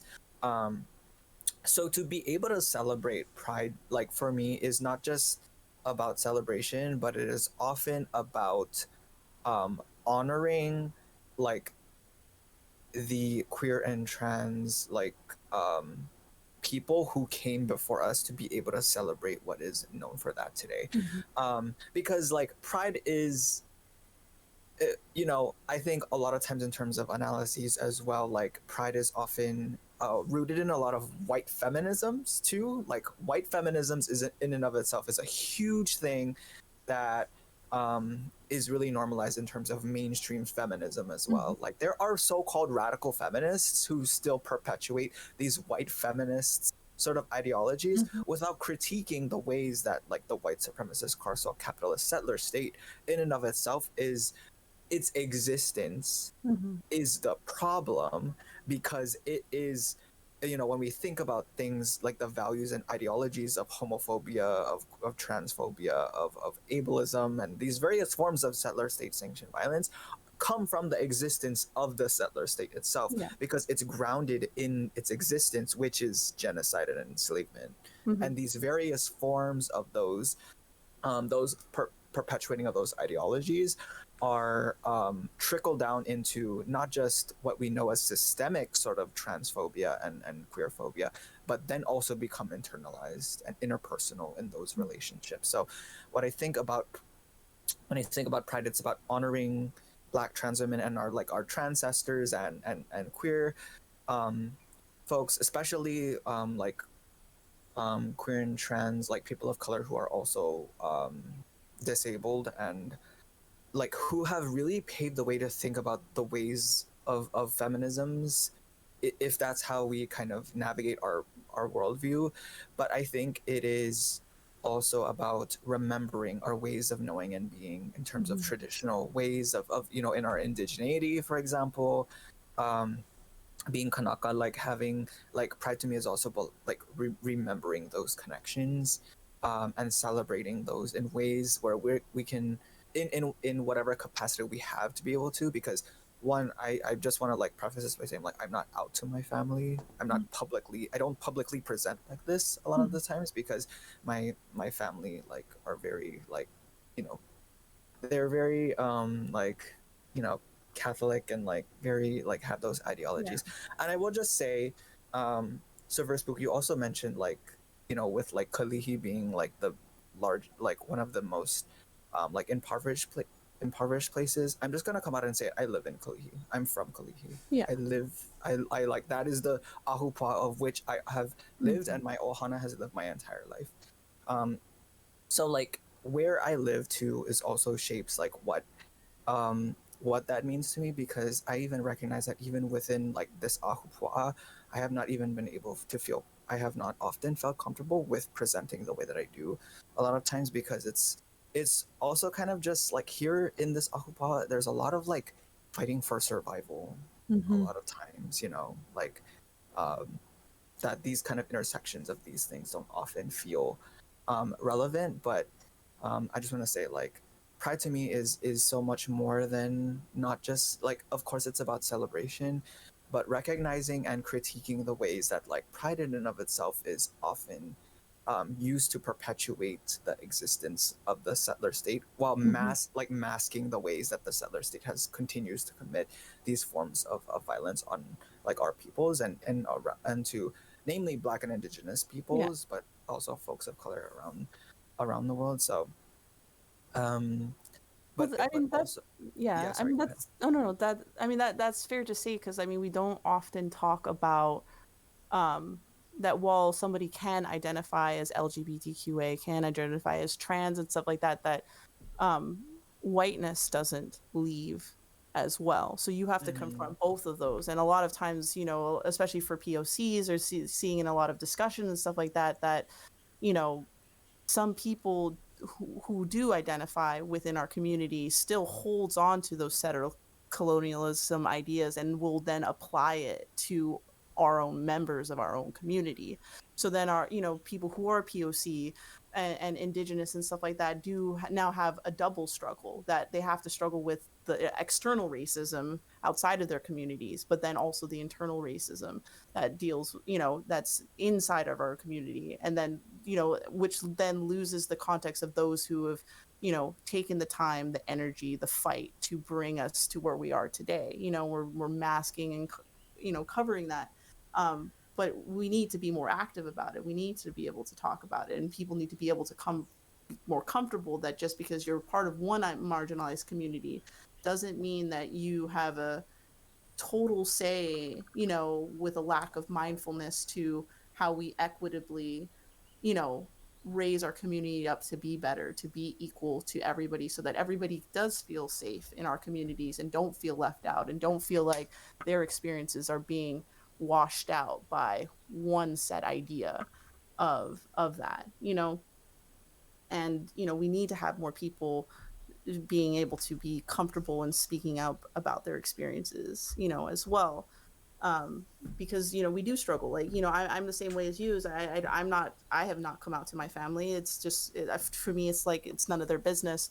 And I don't want to go down the journey of struggling with getting understanding when we've already worked very hard to get our family relationship in the way that we want to. And as you're saying, like, you know, people in survival and stuff like that, you know, I definitely understand that some of our attitude as a Lahui towards queerness and stuff like that, you know, is because we're afraid of how white settler colonialism will push back against us, you know, and we've worked so hard to get here, you know, why give something that will just ignite a more fire to push back and put more weight on us too, you know. But Mm-hmm. we For have sure. to stop being afraid of, you know. And if we realize that if we stood alongside all aspects of our community and stuff like that, we're actually much more stronger to fight against those kinds of things. But you know, Absolutely.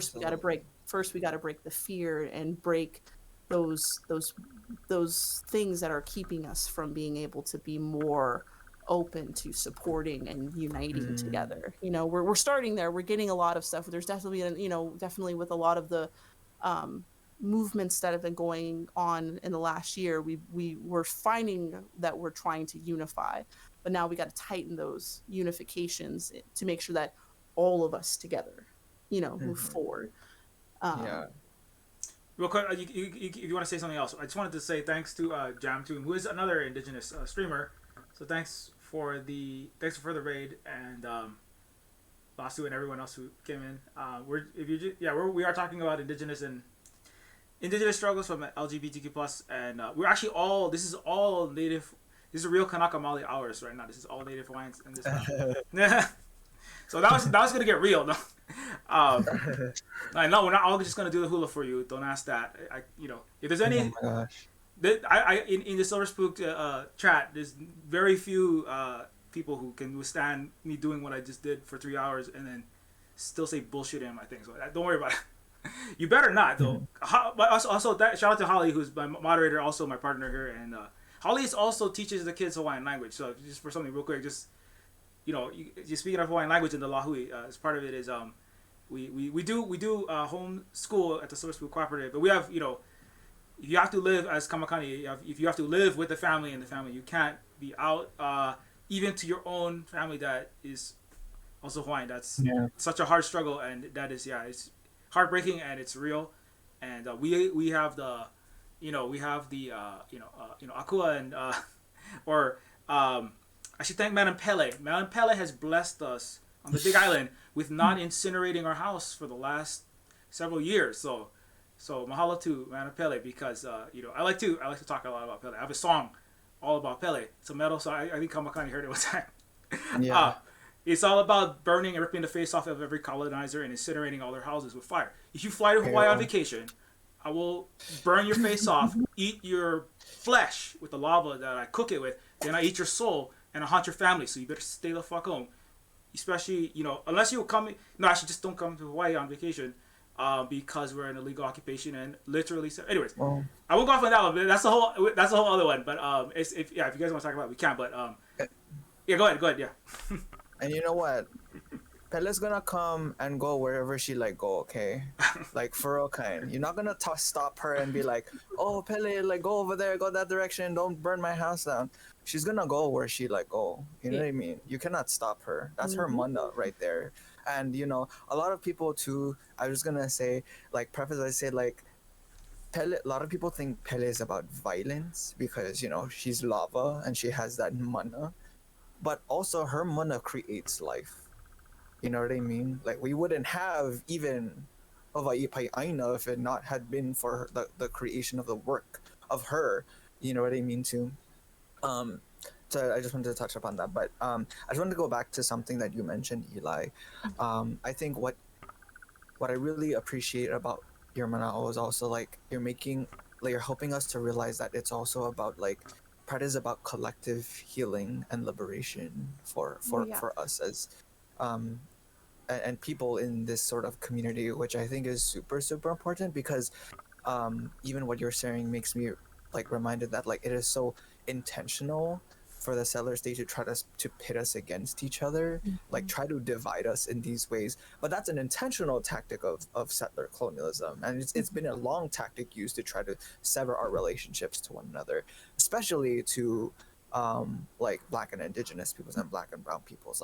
Trying to pit us against each other is something that is intentional that they're trying to do, because realistically speaking too, it's governed and these decisions are being made by cishet white able-bodied men predominantly. So it's when you're thinking about this, I really love how you're sharing that this Pride also begs us to remember those are connections to each other and building community, which I think is super important. So mahalo. Yeah, of course. Yeah, I mean, because spending so much time, spending time here in Los Angeles, and you get to meet a lot of different people, and when you get to sit down and really talk about their experiences and stuff, some of that mana'o comes from listening to people talk about how the path forward for their community is first addressing generational hurt, because the anger, the frustrations, the things that, carry into, becomes the burdens of our community, comes from places that,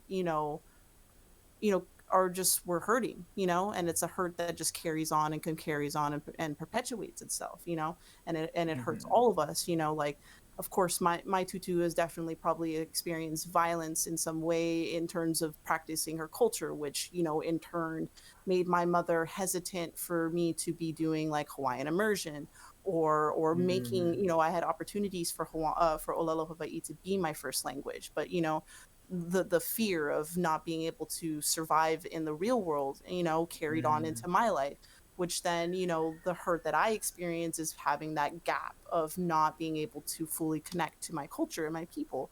And then, what will be the next hurt that carries on to, my nieces and stuff like that, who are now growing up, with four or five generations of hurt that's perpetuated itself, and the disconnect, and how do we fix that, and it comes with, somebody along the way, us maybe being the ones who have to put a foot down and say, no, we can't keep this going. I can't just wait for the hurt to go to be somebody else's responsibility. Maybe the responsibility for us, the kuleana for us, is to turn around and be like, well, how do we fix this, or how do we move forward from it? Maybe we can't fix it, but now we have an opportunity. What do? We support community initiatives for those who are teaching Olelo Hawaii or educating them, putting money behind them and supporting them, going and listening to each individual community, because on top of our global community as a Lahui, each, you know, each place has their own stuff. People are fighting for specific things that they need. You know, people on Maui are definitely dealing with a lot of, you know, on top of, you know, our aquifers on Oahu being poisoned. You know, Maui County is dealing with the overrunning of tourism and how that's really impacting lands and their resources, and how, you know, and that all just, you know, adds up and stuff like that. So, you know, it's redirecting the energy into more constructive ways than just sitting here and just sitting in hurt and being mad and just saying that I'm angry and I'm mad and I'm frustrated. You know, how do we move that mana forward somewhere else? You know, so that, you know, and then you come to find that, you know, rearranging those kinds of energies will eventually lead to, you know, healing, or at least putting it somewhere that might be where more people can address it and more people can put support behind it, and maybe we can, you know, heal it then. Those kinds of things. But you know, it definitely comes from taking time to listen to all of our communities, because all of us have had hands on what Western colonialism has impacted us in. So maybe our solutions are also in listening to other people, you know, how different communities are willing to step up for themselves. You know, we have a lot to teach as a community, and how we step forward and face colonialism. You know, nonviolent direct action is one of the things that is a very powerful choice that we as a community make to do that stuff. And you know, there are definitely other Indigenous communities who do similar things, but you know, there are other communities that are more active in how they have to address it, because they're at a point in their timeline in their community where they have to be more active than what we want to be doing, you know. But learn from them as well. It's like, because there might become a day where we're going to have to be more active. How do we become more active? Well, let's take that from other communities who have had to step up, you know. And hopefully what we're doing also helps other communities realize, if we can't beat our heads against the wall because it's not helping our community, what else can we do? You know, what are other ways that we can, you know, also move forward, or try to get our points across, you know? So we got to be able to you know, share the collective knowledge that we all have, you know, because we might find the right answer for us somewhere else too. Absolutely. Yeah, thank goodness. Yeah, we have the power of the internet, where we can share a lot of collective knowledge all across, because it'd be a lot. You could, but it'd be a lot harder to share across all of the diaspora and Lahui that's inside of Hawaii. And so we should use that tool, which is why we're doing this stream, in fact. And so I'm just reading the chat again. But yeah, I think that, like, the, you know, what you said about having energy that you put it into moving it forward, rather than like kind of just like sitting in the infinite continuous hurt, is definitely an important thing to keep in mind, because it's like, we are all hard. I mean, in a certain sense, colonization is just, I like to call it's I call it, the United States is the unhealed descendants of Roman trauma, because colonization is really one people who have internally broken themselves, going to other places, breaking other people. Like, at one time, there were many languages in what was Britain and what was called Gaul at one time, is now France and Spain. And all the Romance languages were people who were hurt, they were harmed, they were beaten, their languages were removed like ours, their cultures were demonized as ours, etc. And now they have reformed themselves into the French, the Spanish, the British Empire, and the Americans are just the latest Euro visitors that have came and set up shop, and they set up shop also in Hawaii. And so we like, you know, we all kind of have to struggle with that. Like, the seeds of becoming the stormtrooper, right, of the empire are all in every Hawaiian. It's like, I hate it. So I said, like, I hate it when I look at my family, how many of them they're working on aircraft carriers. They own so much land. Speaking of money that we could put to helping people, right, who are doing the work. My sister teaches Hawaiian language. They're trying to shut her Hawaiian Emergency School down right now, right? They're cutting the budget, the DOE, by 10%. And guess where a lot of that's going to go? They're not going to tell you when. $10 million for the University Hawaii system was earmarked. The university didn't ask for. Where's the University of Hawaii $10 million from the so-called state of Hawaii going to? It's going to a joint U.S. Air Force project. It's not an educational project, right? So you know, it's like And Mauna Kea. right? On Mauna Kea, that's where I am. In fact, speaking of direct action, I was on Mauna Kea when there was the U.S. military is Me flying too. Black Hawk helicopters over 80-year-old Hawaiians and bombing the mountain with 15,000 pounds of C4 with the same. You know what the funny thing is? The same bomb. People talk about Uyghur genocide and Xinjiang all the time in the West, but you know the same B-52 Stratofortreses. A lot of people don't know this. They dropped all this C4, the same style, and a lot of times they're actually launched from Hawaii.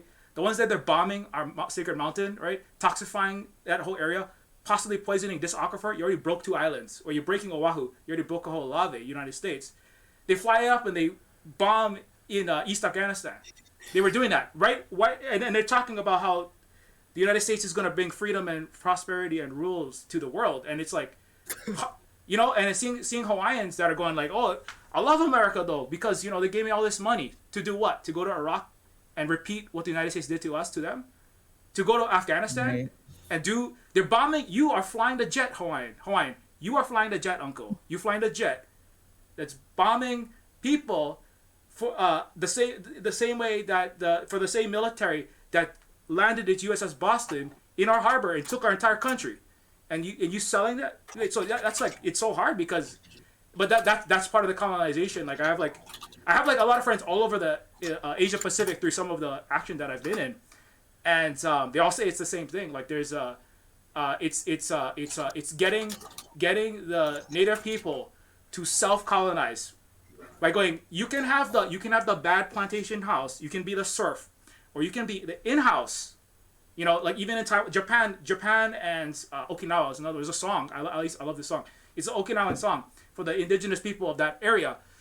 By the way, China is also recognizing them now as not part of Japan. There's an indigenous people, Shimanchu, Uchinanchu people in one of our neighbors in the Pacific.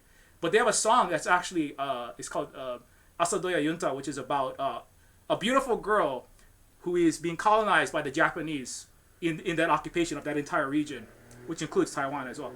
And this song is about this beautiful girl. The Japanese colonizer is like, I can give you beautiful kimonos, I can give you beautiful things, I can give you money, you can have a nice house, pretty dress, beautiful food, very pleasant life.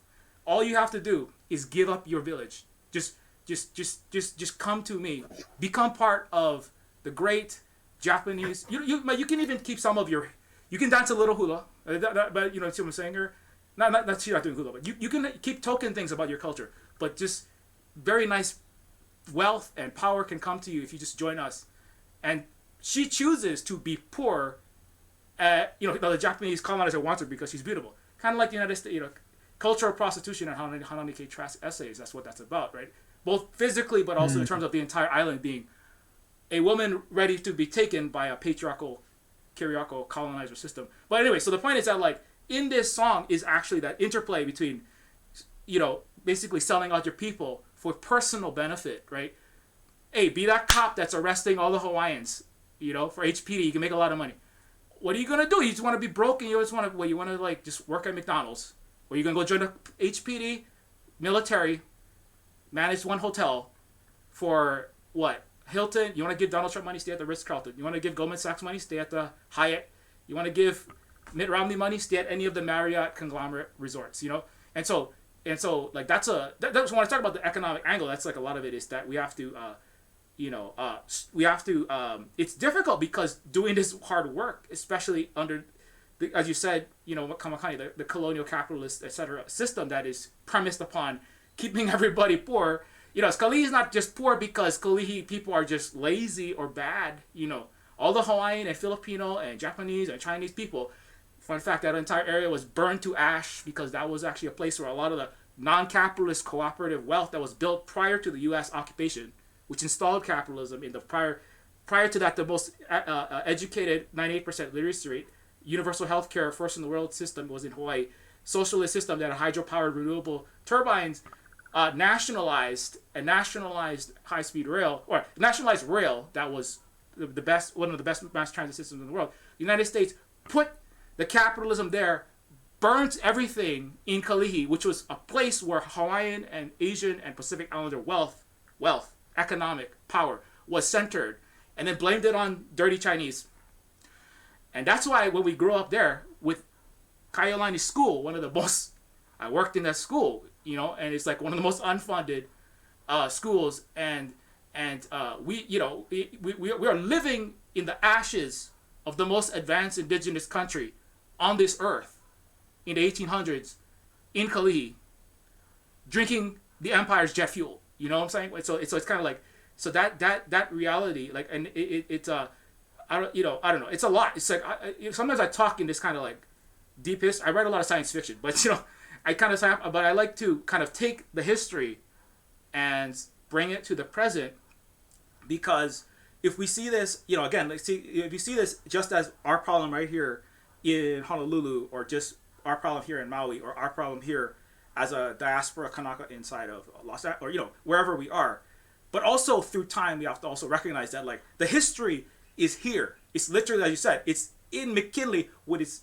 fake tree of annexation. It's here with us, and you know, I think that recognition is hard, you know, because if I tell any of my family, quit the U.S. military, why are you flying the Death Stars, Star Destroyers?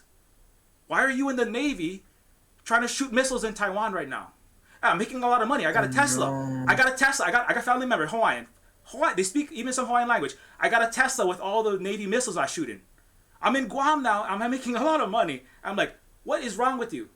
What? Anyway, I should probably, but you know, my point is that's an internal struggle that is on top of the cultural and social and LGBTQ plus, and having family that's homophobic and transphobic. We also have this economic struggle. And anyway, yeah. For sure. We had some fire conversations today.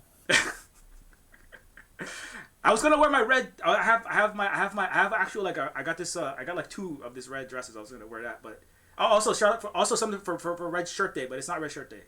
But also I just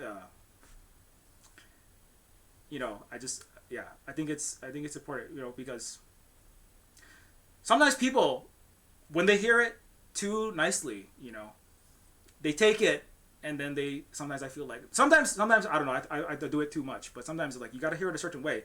It's kind of like, you know, I don't believe in corporal punishment or giving people false crack, but you know, like, it's kind of like you got to like hear it for real, you know. Sometimes. But anyways, and also one last thing, just come back to Pride. Putting a Pride flag on the side of your Raytheon weapons, that is not no cops at Pride, no arms dealers at Pride, because that's something. No military recruiters at Pride. Yeah. Yeah. Bruh. For real kind. Well, anyways, I mean, if anyone has questions, you know, we're probably getting close. So if you have questions, we have really cool people in there, you know, big. Yeah, if you have any questions though for the panel, because this is all, you know, I'm just I don't know a lot. I just talk a lot, you know. But these people, like, there's a lot of people who have a lot more knowledge, and different knowledge. We all have different knowledge. So you have questions about things related to, especially Hawaiian, Kanaka Maoli, Indigenous topics, and queerness, and you know, I've already learned like a lot of things, and I tell you, like, Kamakani, thank you so much for being here, because I haven't talked to anybody that's like kind of like similar to me in life and in politics, you know, for like, I swear it's been like decades. So thank you. thanks for coming having me. Yeah. Thank you for inviting me. I appreciate it. Yeah, Holly's military. That's one thing I tell our kids. So this is like just I'll throw it out. I'll try not to go too long, but you know, like our kids, one thing that we do, you know, you said everything I learned in history in Hawaii in the schools. Hey, I went to a $20,000 a year private school. I'll give you a hint. It's across from Punahou. Okay, so across from where the war criminal that became U.S. president, I think his name was Obama, he went to, you know, anyway. You know, the school across from Punahou. Anyway, so I went to that school because my parents were like, you got to get a good Catholic education, and it was like as bad. I've taught in the public schools. I taught at the American Museum of Natural History, actually, fun fact, and That was interesting in New York City. You know, where Ben Stiller is getting chased around by dinosaurs. But you know, I've taught all over the place, and but in Hawaii, the schools teach so much wrong stuff. So that's the main thing that's part of why we do what we do. Is like in Hawaiian immersion schools and schools that like are, you know, Hawaiians are creating the curriculum, not just speaking the language, but also like making sure that the wrong, just let's just be real, you know, fake news is just American history textbooks, okay? So but in Hawaii, it's a particular brand of it, you know. Lasu can confirm. Lasu is Indigenous in Canada, same thing. But like, you know, we have to make sure our kids are not learning, you know, because we have you know, grade school kids. We looked at the test. Like, our kids have to take a standardized test, right? You have math and reading, mandatory math and reading, but there's also social studies and science if you want to take that test. Like, because our kids, like, we do like less than half of the average school day. It's 6 hour school day. We do like an hour, 2 hours of the actual academic subject. We do a lot of things. We do like aina work. We're like decolonizing the lawn. We're putting all like uala and kalo and everything in the front. Because why we don't need to sell this house for more money than we bought it, because that's capitalism. So, but on top of that, we do math and reading, and we only do like a couple hours, you know, but they got in the 95th to 99th percentile on the standardized test. So number one, a lot of school, unfortunately, the way it is babysitting, so mommy and daddy can go work for capitalism. And number two, the history exam was like, so when the Pilgrims made friends with the native peoples of America, right? What kind of foods did they eat when all the, basically like, it's just total, it's just like all wrong stuff. You know, why was George Washington the greatest president, right? Why, what did Andrew Jackson do for America? You know, it's like, what, this is the kind of stuff that, and that's not even coming to Hawaii's, you know, so many levels of wrong. And so that's a very important thing, is that we make sure that our kids, like, by the time they were 5, they knew. It's not like we just hate people because they're skin, or we just don't like America because we don't like stars and stripes. No, it's like there's very specific reasons. But even young, we're like, they would like everything to be based on, if you have money, then you get access to everything. And then if you're poor, then you got to be homeless. Like all those people in River Street, right? If you're in Hawaii, you know where that is. Like all those people. And the kids knew from a very young age, the United States brought this system. They're learning what capitalism is. They get it, you know. But they're 6, 7 years old. It's not that hard to explain these concepts, right? Why you got to wait till you're at university that costs $100,000 of debt to learn what you should have learned about economics and history and politics, the basics, when you were 7, right? And so that's that's one of the things that we try to do to make sure, like, at least for us, you know, our kids will not have that problem of being 25, lost at University of Hawaii, going, holy shit. I remember I was at the University of Hawaii, and the author of A Mango's Kiss, Albert Wendt, he's like one of the grandfathers of Pacific literature. He came in and said, hey, did you guys know that you guys are colonized? He was like a guest lecturer, right? And I was like, what is colonization? I don't even know what that is. You mean like the Colonial Marines and Aliens, the movie? I didn't know anything. And it was like, you know, so I don't want my kids to be 25, 30 years old and like you said, discovering this. They should be like learning everything that they can. And yeah, anyway, right now.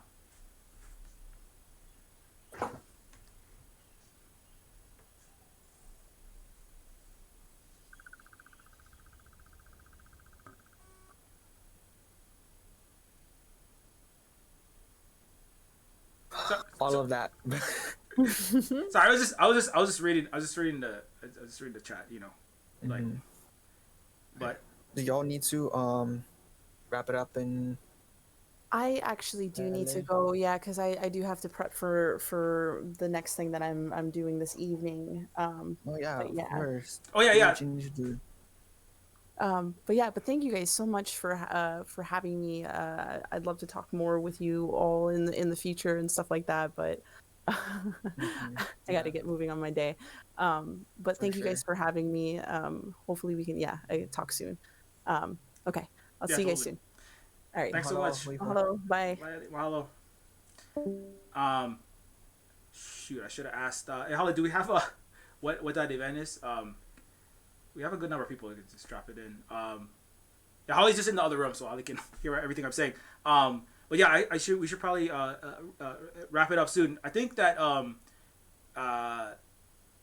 when we do go, if you know anybody who is streaming, or if you know, I don't know what your streaming plans are. If you raid into somebody,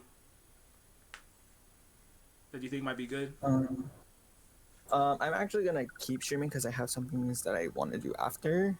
Oh yeah, yeah, So yeah. I will still be streaming. Oh, that's right. Yeah, your stream is on. Yeah. So when when we wrap this up, then we'll just rate it into your stream. Yeah. I forgot. Yeah. I appreciate it. Yeah. I just want to say mahalo for the invitation, for having me here.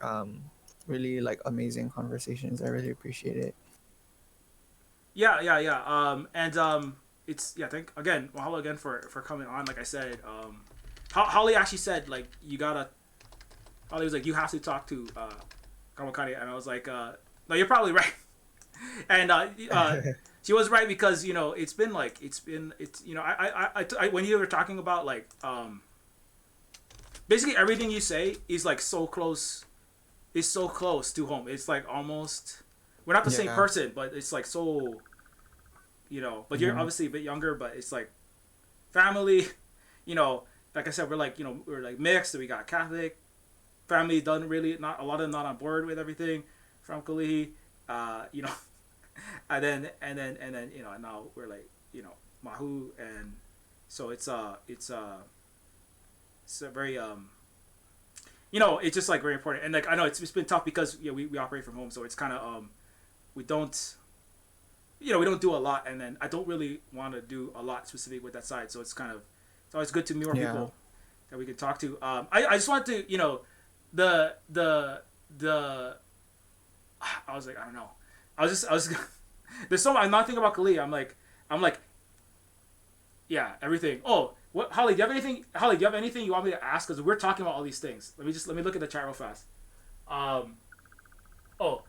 Thanks for subscribing to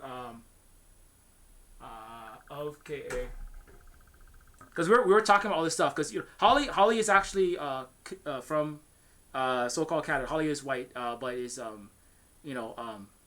Holly actually, when she first came to Hawaii, when we got married, because we actually had two weddings. We had one wedding in British Columbia, which is where on the land of the Indigenous people that's called British Columbia, and then we had another Hawaiian wedding, and I don't know if you know Nappy Napoleon, but he's one of my relatives.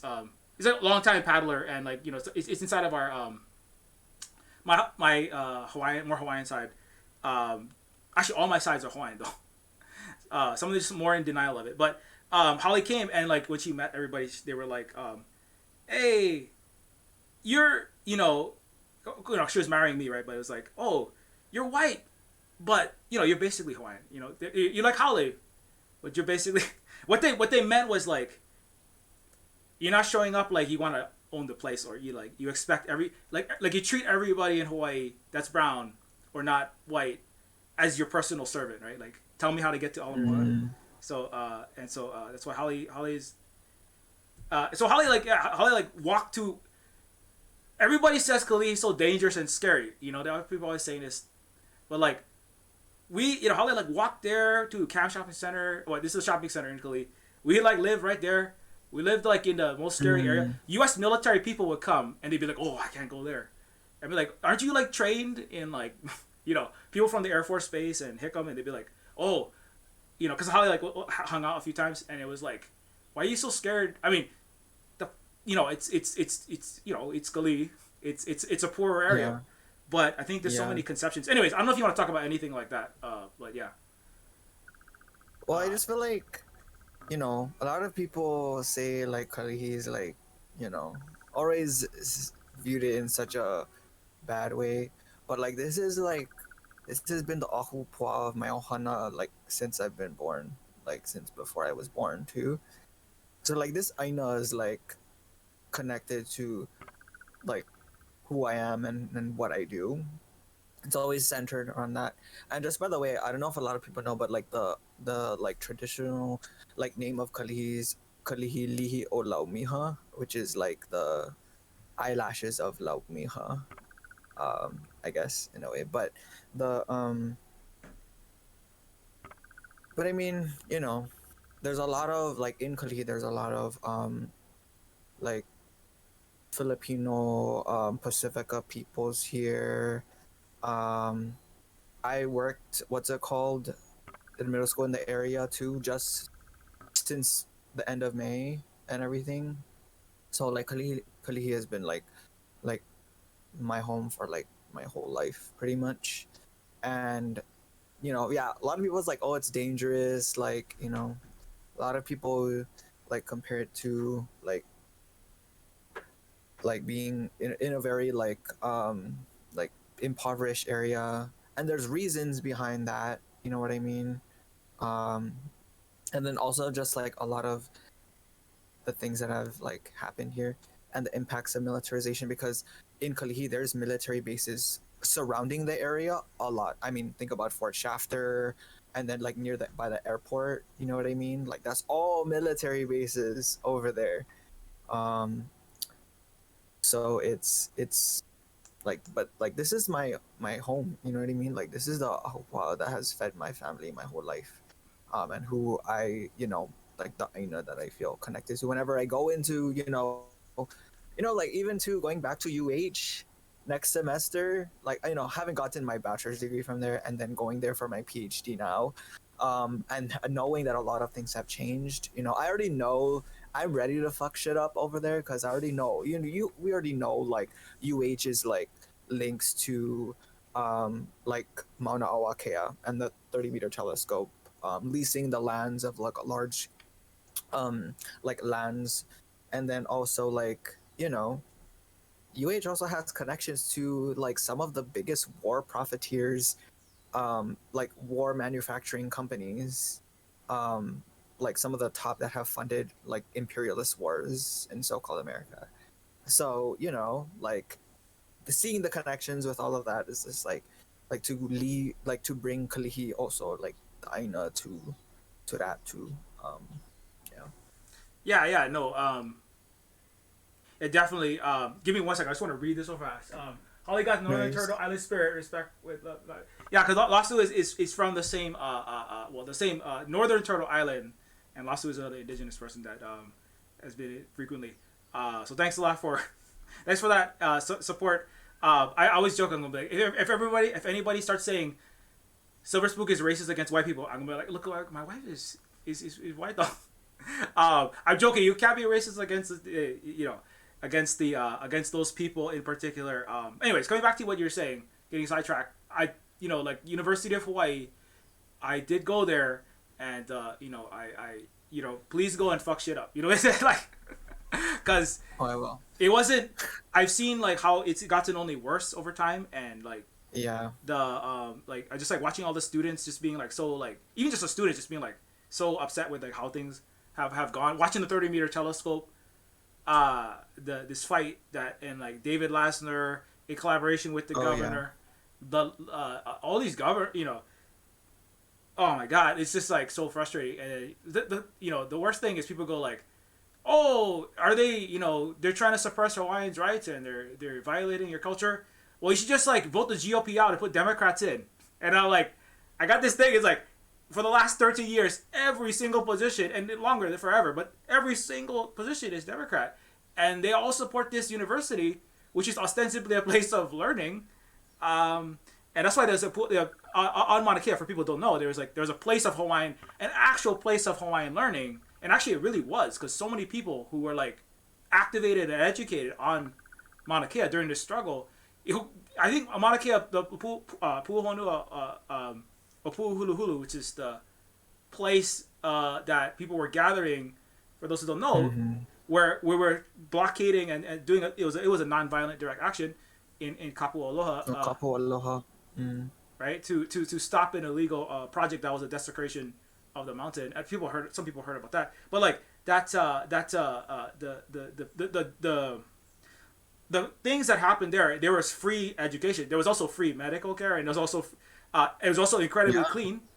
It was kept because they would accuse David Ige, the governor of Hawaii, specifically accused us of like leaving messes and doing all kind of drugs and all kind of lies, accusations, and that's part of what blew it up, because it was a place of actual Hawaiian community, Hawaiian life ways, and and learning, and people learn more there. I'll let you go after this. We just say people learn more there at the pool at Mauna Kea than I argue in any year at University of Hawaii. That's all. Ayo, for all kind. Yeah. Yeah. Because I mean, like Pu'uhuluhulu was one that like that's to me that's community. That's abolition in action right there. A refusal. It is and grounded in kapolaha. And also just what you said about like to like Ige trying to like claim that that's like making mess and all that. They never went go and pick up their opala on the Mauna. You know what I mean? Like they had mounds of opala like trash all over the Mauna. And you know who was the one who was cleaning them up? The people in the Pu'uhonua. Because the DLNR never like go and clean up the oh my god, my pigeon is coming out now because it's speaking to like Hawaii people. That's it. But like like they never went and go and clean up their opala. You know what I mean? Yeah. So like that's wild to me to think of it like that. But yeah, I mean, what's it called? Like the University of Hawaii, like it is a place of it is actually where like most of my like activism and organizing started was at the university. Was because like I realized that everything that I had learned growing up was a lie, was all whitewash, and not only that, that like the university itself was literally trying to pit like us against each other, and then also was an active played a huge active role in like the desecration of our Mauna. And not just that, but like also funding the military and all of the the connections with the settler state budget too. Like a lot of it being allotted to the University of Hawaii, who then also makes decisions about it. And let's be real, also the people who are leading the like just UH Manoa in particular, and the president himself, they're cishet white men, old white men. So yeah, I mean when I was in my last year at UH, when I was in ethnic studies, this was during COVID too. Like it was all online. I was the ASUH president. I was the student government president at UH at the time, and a lot of, and also this was like a little bit after like TMT, and then of course COVID happened. When TMT was happening and people were on the Mauna was also when like I also joined the Na Ko'oko Hawaiian Leadership Program, where I was literally learning from like Dr. Noelani Goodyear Kaupua and Jamaica Heoli Melika Lani Osorio, who by the way are like going to be my professors in this PhD program, who I'm very very excited to be a homana of. But like Oh, right on. those are two alone like Hawaiian like Hawaiian women who literally like was on the front lines and literally changed themselves to the cattle guard to protect Mauna Awakea. So like, and then to be a Haumana, a student of theirs in like Indigenous and Native Hawaiian politics is something that really like then also made me realize why like I should go and get a PhD. And then that's why like getting a PhD in Indigenous politics in that department of which they are professors of is one that I am super excited. It's honestly the only reason why I am okay with going back to UH is because I am learning from them, getting educated and being able to do that kind of work alongside them, and helping to contribute to their work.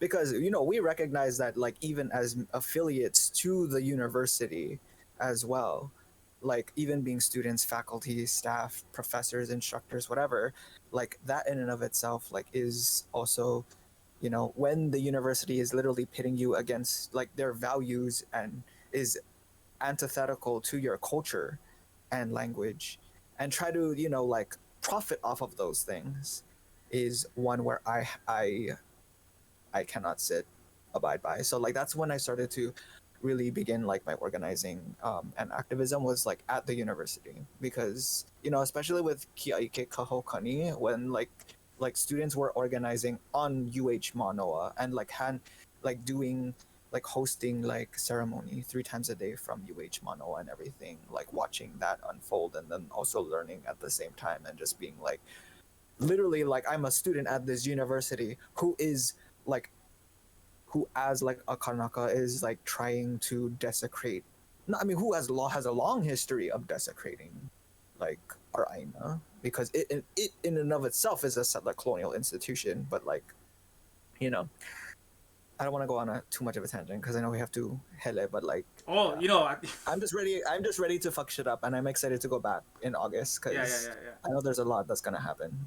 No, yeah, no. That's why I feel like we gotta talk more about this because this is my wavelength. You know, this is all I do.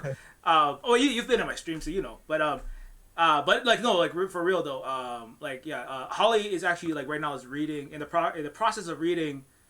Was it Remembering Our Intimacies? The Jamaica Osario's beautiful book. Yeah. So we've been talking about some of that, and Holly's certainly reading it. I've been trying to read as much as I can. I got through the From a Native Daughter, and I'm trying to move to the. I'll get to all of those at some point. But if you're gonna actually work with those professors. Yep. Like there's a lot of actually like in my first semester, I'm taking Intro to Indigenous Politics with Heoli Osorio too. Oh yeah. No, that's like you know I have a lot of shade to throw at like also of course I'm glad because sometimes I'm like I get a little bit sometimes I'm like you know how much Silver Spook should I put out there because I'm like I don't want to make too much waste but it's kind of like over here it's like we can just we know that institution is settler colonial we can just say it but yeah it's like if there is somebody like that would be those are definitely people that's like you know like just as one example, you know, of UH, just to kind of like confirm this. A lot of people, you may be watching this. You're like, what are they talking about? The University of Hawaii is the university system under the illegal state of the United States occupation. Okay, so this is you should know if you're American especially, but if you're a Westerner, you should know this that your education system is like literally we're to Native people because people go like the Hawaiians just love America. I don't know what you're talking about. Like no, the system. Oh hell no. Yeah. People Not always American. say this. I haven't heard any Hawaiians complaining about America. That's what they're always saying. I went to Waikiki. I didn't hear anything. Like, so in case you need that, you clip this, okay? Send it up to all your ignorant friends in the Turtle Island occupation. But you know, it's kind of like, my dad. You know, that's part of the reason why my dad is not on board with a lot of he actually conflicts with my sister. My sister teaches in Hawaiian immersion school. Like I said, you know, we're not me and my siblings, we're not on the same we don't agree on everything. My brother actually works at Ho'ulu Aina is in the back of Kali. You know, they do trying to, you know, plant native plants and such, you know, in the back. Oh really? Yeah. I actually am gonna volunteer there pretty soon. Are you gonna volunteer there? Yeah, so if you want to, this summer. Yeah. So if you meet Joey, then that's, you know, that's related to me. But yeah, it's yeah. So you know, they work in, you know, we don't all see eye to eye and everything. Some of us, you know, are in different places. But you know, my dad though, you know, like he's like he goes to the university still. He has a men's group. It's basically the white men's group. You know, like Dad, you're not even a white man. You know, you're Asian and Pacific Islander, but he like, you know, yeah, he's technically more Asian, and we're you know, we're Asian, Pacific Islander, and all kind. But like, you know, Dad, why you keep, you know, not why you keep going there, but you know, he's a boomer, you know, he's 70 something, right? He's like, but all his friends are professors at the University of Hawaii that he talks to on a regular basis. He meets up with professors in psychology, in history, in you know, all these other things, and they're mostly old, like they're older professors, they're the tenured ones mostly.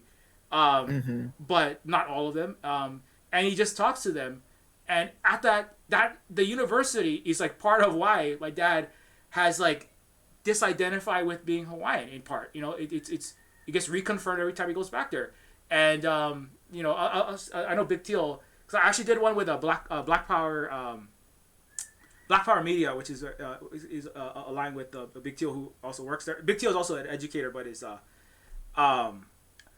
African, and I believe also has ties to Jamaica. But let's go. Yeah, right. And so they're talking also about how like most of the history just in the United States is 80. I think the statistic, it was on Black Power Media. They had a black historian saying 85% of all the history is written by like a tiny handful, and they're all cis white guys, mostly upper middle class.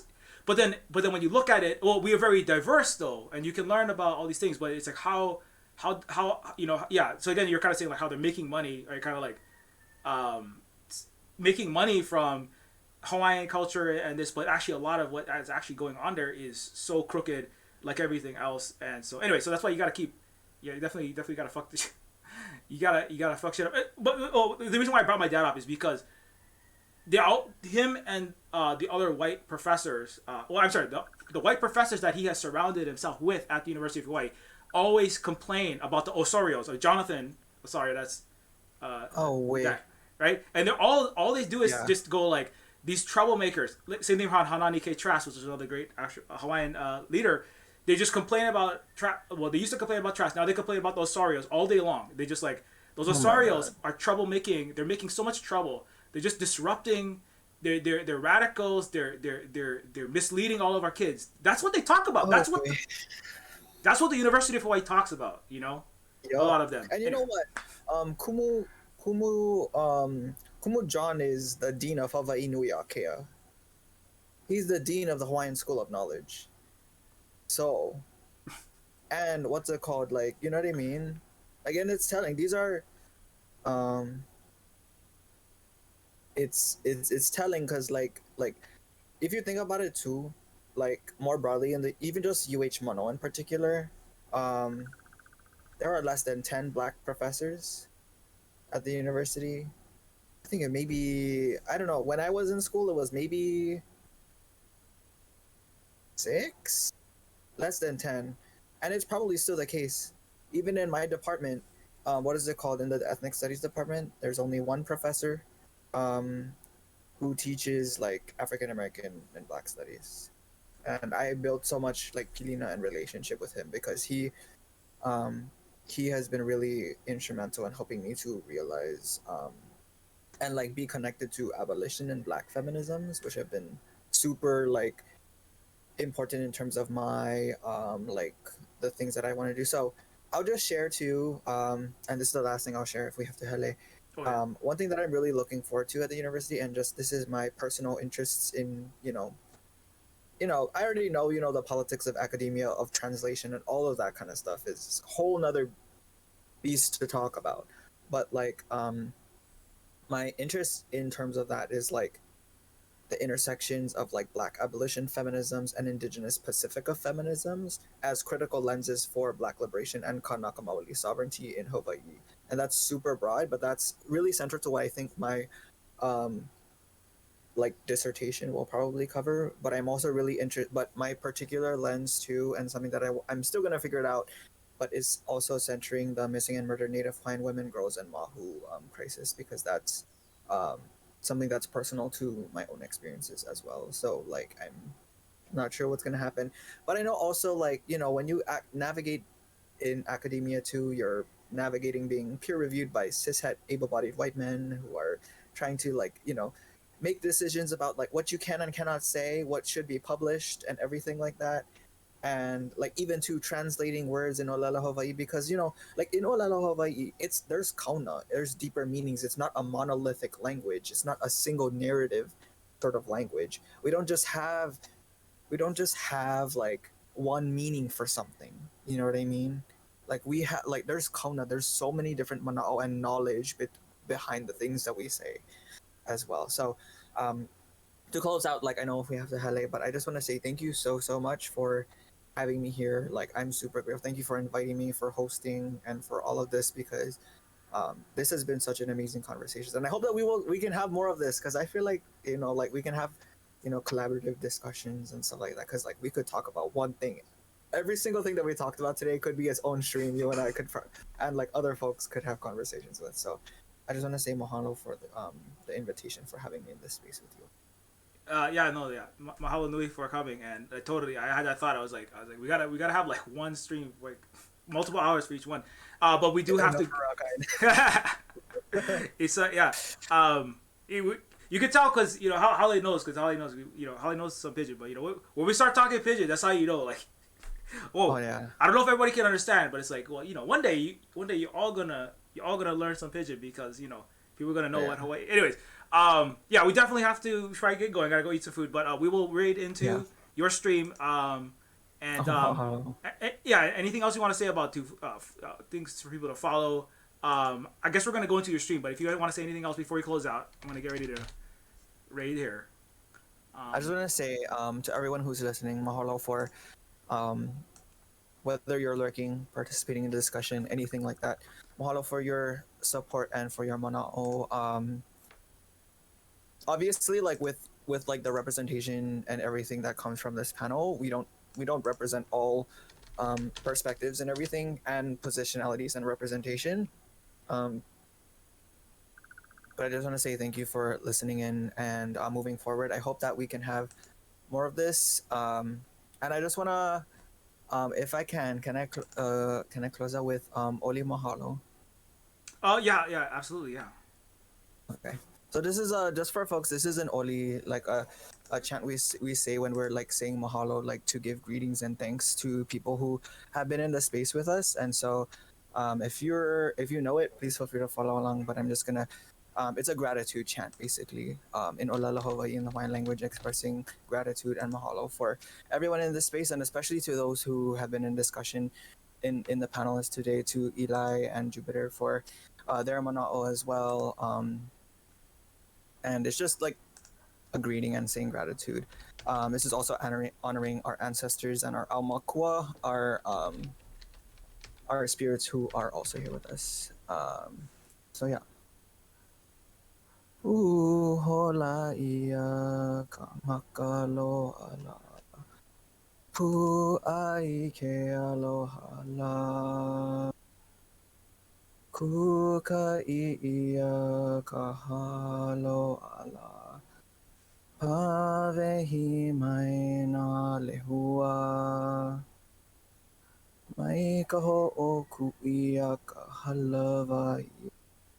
Mahalo e na hua. Mahalo e na kupuna ea.